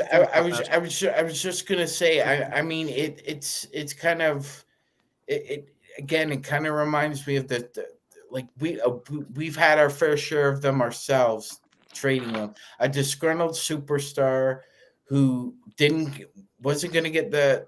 I'm sure that discussion was had. And you're not gonna get the supermax. So where can I get? Where can you go trade me? Yeah. So before we head on out, and before we get final thoughts from everybody, and somebody, Sean, can you contact Joe while Eshaun's going to be going on? Because I want final thoughts from him as well. Okay. Eshaun, you're on the show. I know you said you're a Mavs fan, so I do want to get your perspective on this, my friend. First of all, thank you for joining the show. I don't know if this is a bad or good time for you, but go ahead, Eshaun, with your thoughts on today's trade, because you don't look like you're very happy. Can you guys hear me? Yes, we can hear you. You're coming crystal clear. I was actually watching a Blazers game, bro, and I saw the freaking tweet. I saw the Blazers broadcast tweeted out, and I didn't have the volume all the way up, so I was like, yo, they're talking about Luca. And then I see the tweet, and then I check, and then my heart just sinks, bro. Like, it's just crazy. Like, I don't know how to say this, bro. You gotta get it out, Eshaun. No, I mean, I called John because I need someone to talk to about this, because this doesn't make sense. No. I actually, I'm more of a league fan. I would say now I'm still a Mavs fan, but I love watching the league as a whole. But my initial thoughts was that Luka must have wanted out, bro. But they're saying that no one knew about this, which I think is full on cap. I don't believe that one bit, bro. I feel LeBron used his, superpowers for this, bro. I'm not the biggest LeBron fan, but he could get anything he wants, bro. And he just got Luka. Deservingly so. I do want to go ahead and say thank you so much. Very humbled by, I know, Darren, we always have our issues on that, but I cannot thank you enough for the very kind $50 super chat. He says, welcome, Luka. Oh, wow. You made Joe speechless. So before we head out, I want each and every one of you to share your final thoughts, including Eshaun. I'll go ahead and get some more thoughts from you. And I think you after the show, you're going to be actually like a psychiatrist. I think you're going to be on the couch, and Dr. John is going to have to go ahead and talk to you on that. Writing notes on a notepad. I actually wanted to tell him this doesn't make any sense for the Lakers, bro. Like, that's what I was gonna say. I mean, unless you guys talk about it from your perspective, bro. Unless you guys get a perspective from the Mavericks too, man. Unless you guys get Clint Capella tomorrow, this does not make any sense. Yeah, bro. But that's what we're saying. For this season. For him. Yeah, for this season, bro. LeBron, how do you feel, bro? You just went from chip favorites to nothing. Eshaun, we were not going to win a championship this year anyway. So fuck it. Might as well just bring Luka onto the team and prepare for the future. Right. Eshaun, you're worrying about our perspective. What do you think about it from the Mavericks' perspective, man? That's dude, Kyrie, no, they ain't doing shit either, bro. If anything, my take on when the season started, you can ask John. I still might be delusional, but this opens up their chances even more now, bro. You know what, John? You know what My I'm talking man. about, bro? Wait. No, Say it you again. don't know. No, You say it again. the thing I told you earlier on in the season, this just helps them out even more, bro. You did You know, you did say you did say you were like Luke was gonna get traded or some dumb or some crazy shit like that. And I was no, like, hell no. no, Say dumb, bro. Not no, crazy. bro. What was the first thing I told you Insane. when the season started? I don't know. You have to remind me. Who did I think was gonna make a run this season? Lakers? Lakers. No, bro. Remember the whole I don't remember. Tell me. We don't care if it's when the team Lakers. started 12-3, right? They made the finals every year.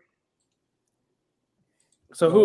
The Warriors, Oh, bro. you thought the Warriors? Oh yeah. You were saying that. You thought the Warriors were gonna Bro, be hella good. you know, if Luka stays injured, this helps the Warriors out even more, bro. They don't have to deal with the Lakers.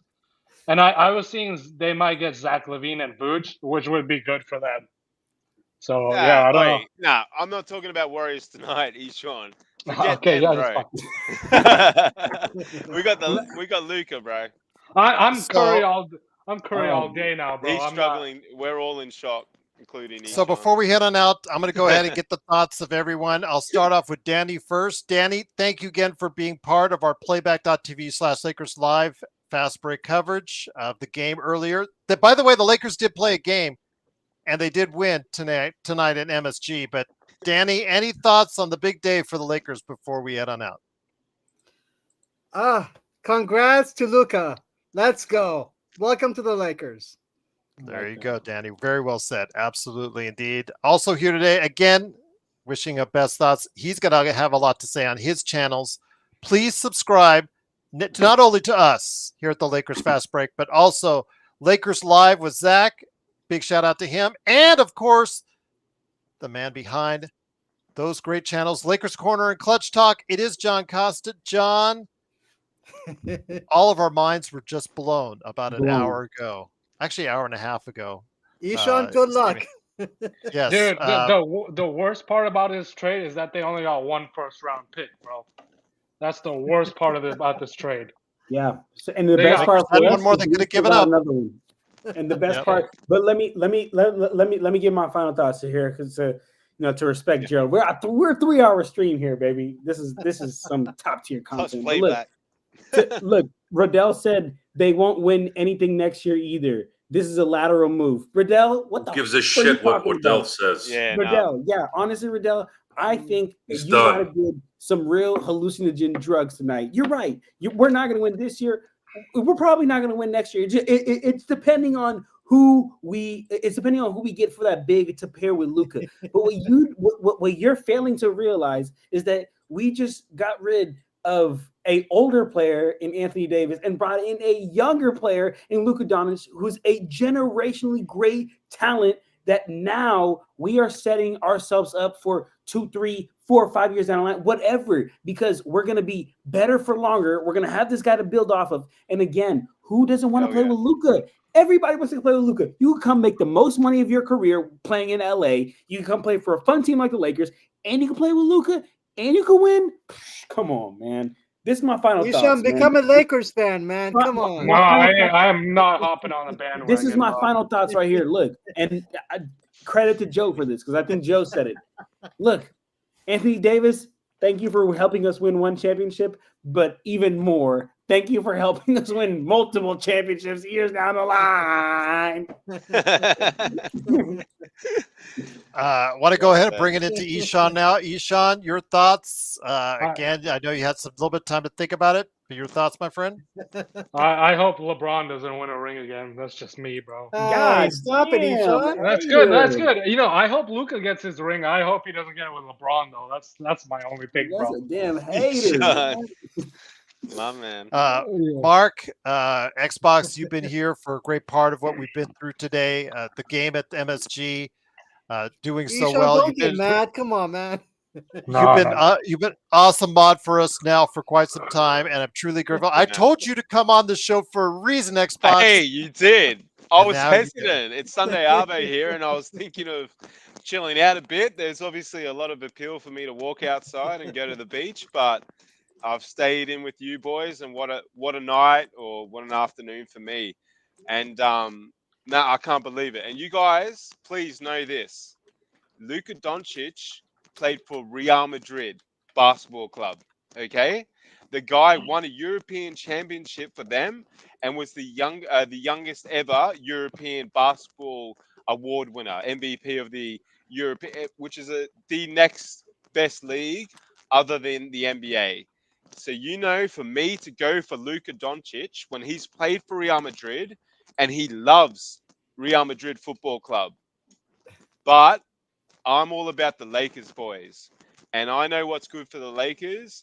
And I felt for a long time that AD was a weak link. I know his numbers don't speak that way, but mentally, he was cooked all the time. Fourth quarters disappeared constantly.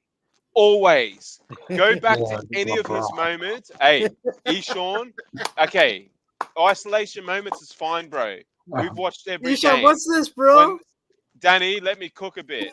When AD would shoot free throws in the crunch moments, he would miss every time, Eshawn. Every single time. And that's the mark of a good player. When you can step up and hit free throws in moments that matter, man. And he could not do it. I remember coming back from Philly, 30-odd points. Yeah, AD had a 48-point game, whatever. Moments that matter, he wasn't stepping up. Luka, he's proven he can. Now we need him to go even further. The weight issue, guys, it's a concern. I'm 40 years old. I know what it's like to keep yourself fit or try to. The guy's got to go a bit harder. Eshawn, I'll let you cook. But just quickly, Luka Doncic, thank you for coming to the club. Thank you for demanding the trade. AD, thanks for your service. But this is the Los Angeles Lakers, man. You had years to get it right, AD, and you didn't, man. You did not step up when you had the chance to. You were told you're going to be 1A. LeBron told you to be 1A, and that's why you're traded, bro. You couldn't take it. Luka, welcome. Go ahead, Eshawn, and I'll bring it to Sean. Yeah. I just wanted to say my whole problem with Luca this whole time was his conditioning. There's a reason he's always getting hurt and all this. Yeah. But He was playing for Dallas, bro, not Lakers, man. Yeah, I know. So if anyone can get him right, With all it's due LeBron. respect. It's LeBron is the only one who can get him right, which I hope it helps him Yeah. out for his career. Well said. I'm not as upset as I was when it first happened because I told John I thought Luca was going to leave anyways because I gave him a point that his and Kyrie's contracts line up at the same exact time, so I thought that he was going to leave anyways by the time their contracts was over. But the fact that they only got AD and Christie and one first round pick is crazy because you had, Rudy Gobert going for 5 first round picks, bro. I don't get why you only get one first round pick. I think, since they did approach the Lakers first, I genuinely thought that they didn't think that they could win with Luca, which, it kind of makes sense. He is a generation talent, but so far in his career, he hasn't shown the ability. I know he just made the finals last year. To me, he hasn't shown the ability to be consistent on the conditioning level, which is why he had one miracle run last year, which is with Kyrie. But I always had my doubts about his conditioning and if he really cared like that. But he's with LeBron now, so LeBron will set him straight. Also here today, of course, good man indeed. He's been a great part of what we've done all night. It is, of course, Magic Man Sean Grice. Sean, great to have you here. Again, great day, my friend. A great day, I believe, for the sport of basketball, the Lakers franchise, the people of LA. I know Danny is happy about that. Sean, Yeah. Magic. Okay, Danny, calm down. Let's get you back on screen. I know, yes, you've showed that jersey 1,000 times now, Danny. Let's keep it on. So let's keep it real now. So, Magic Man, the court is now yours. Your thoughts again on this monumental day in Lakers history. Yeah, it's wonderful, Gerald. I'm not as shocked as the rest of the panel and the NBA community is. that being said, it needs to be. I don't mean to repeat myself, but I'm just going to repeat it. Worth is evaluated by the market. The market decides your worth. So if Minnesota was willing to surrender 5 first-round picks for Rudy Gobert, then that's the market that day. Today, the market for Luka was Max Christie, a first-round pick, and Anthony Davis.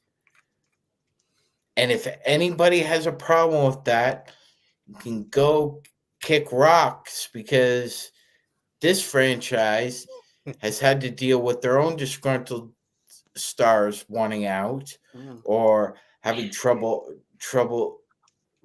Something funny, bro? No, I was just watching a video. No, sorry.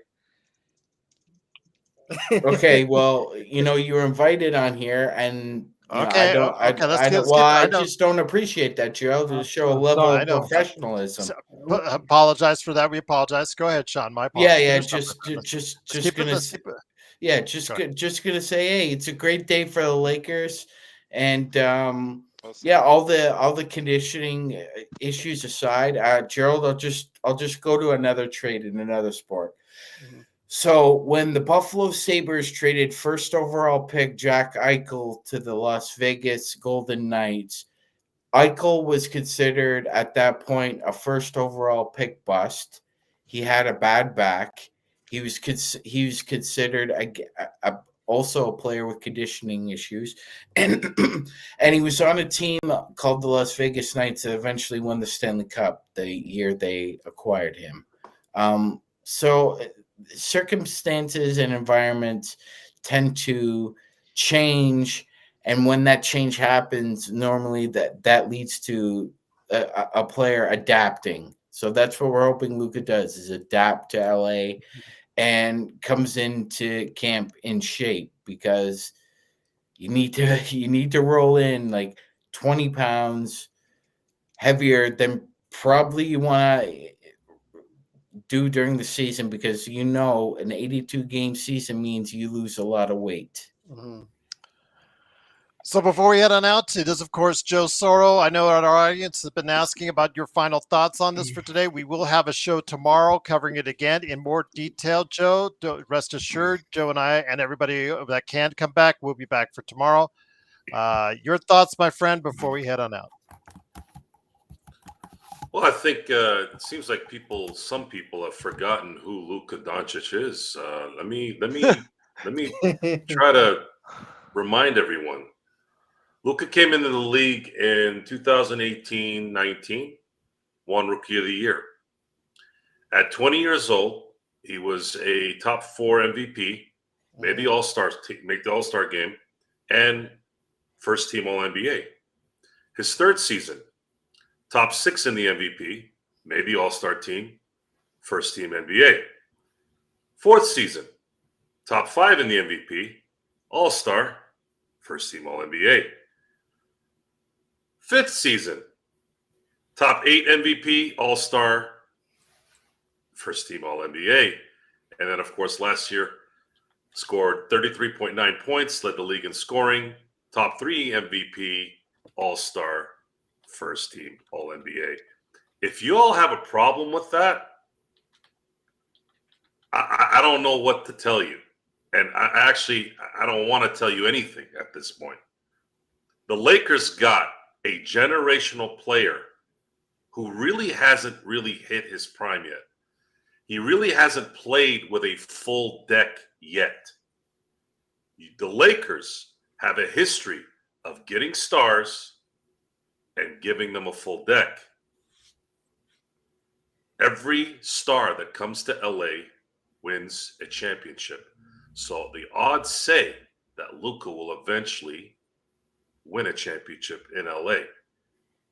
So I'm sounding like Jerry Springer when he does his little stupid ass ending. Yeah, at the end of the show. Yeah. Right? And now for my final thought. Exactly. For all of you who are, I don't know where you are, it's irrelevant. The stats and the results say that the Lakers not only won this trade, but they won it for the next decade. Luka will get in shape. Luka will be fine. Luka will be the next Lakers star, and the Laker future is very, very bright. Props to Rob Pelinka. Props to Jeannie Buss. It looks like they earned it finally. They finally really, really earned it. And we're going to be here kissing their ass now after all the drumming we've done. And maybe that was part of it, guys. Maybe all that craziness put a fire in their ass and they made this work. I don't know for sure, but maybe it did. I'm sure it is because I've been a Laker fan for a very long time, and everybody in a lot of ways think the same in terms of Laker fans. So here we are, folks. The LA motherfucking Lakers have Luka Doncic. You got a problem with that? Go be a Clippers fan. Fuck off. Enjoy your night. Thank you very much. I'm out. And with that, it is, of course, the Lakers Fast Break. That was Joe Soro. Ishan, truly appreciate you joining us. Danny, truly glad to have you here. Magic Man, Sean Grice. Yes, we have seen that. Yes, Danny. Yes, sit down, Danny. Please. We've seen it, yes, several times. Yes. John Costa, Sean Grice, and, of course, Mark, a.k.a. Xbox, ready to go hit the beach after that. You're probably shouting, we got Luka! Ladies, come on here. Let's party. Yeah. All right, there. Surfer's Paradise. It's my new pickup line. There you go. Absolutely. Before we head on out, I'll just share some quick thoughts. Yeah, let me just share some quick thoughts here, and then we're going to go ahead and out. Again, it's a great day for Los Angeles basketball, for Lakers fans, and for Lakers basketball. Again, we were very concerned about the future. I was about the future for this team after LeBron and AD. Well, at least we have a hopefully, health willing, conditioning willing. Aside, we'll see what happens. But right now, if all is said and done, according to the stats, as Joe pointed out, we have a cornerstone for the future in Luka Doncic. And 17 years ago today, we made a great trade that catapulted us to 2 more championships in Pau Gasol. There was also a trade that we made, huge trade for Chris Paul that David Stern blocked. That was also a major trade that could have rocked the NBA world, but that didn't happen. But David Stern, rest in peace, he ain't blocking this one today. We have Luka Doncic, and he's here to stay. All right, thanks everyone for joining us. Again, the Lakers win 128-116, but the bigger story is the Lakers now have Luka Doncic on their team. We'll talk more about all the stuff involving Luka. Now, Laker, don't what get does mad. that mean? What's going to happen next? All the good stuff. We'll go ahead and make sure we go ahead and correlate that to you tomorrow on our show. We'll time that out. You guys are talking about Lakers. You're talking about Luka Doncic. Everything in the world regarding the Lakers now centers around us. Once again, Lakers fans rejoice. Whether you like it or not, we've got Luka, and he's now a Laker. But we'll talk more about that tomorrow right here on the Lakers Fast Break Podcast.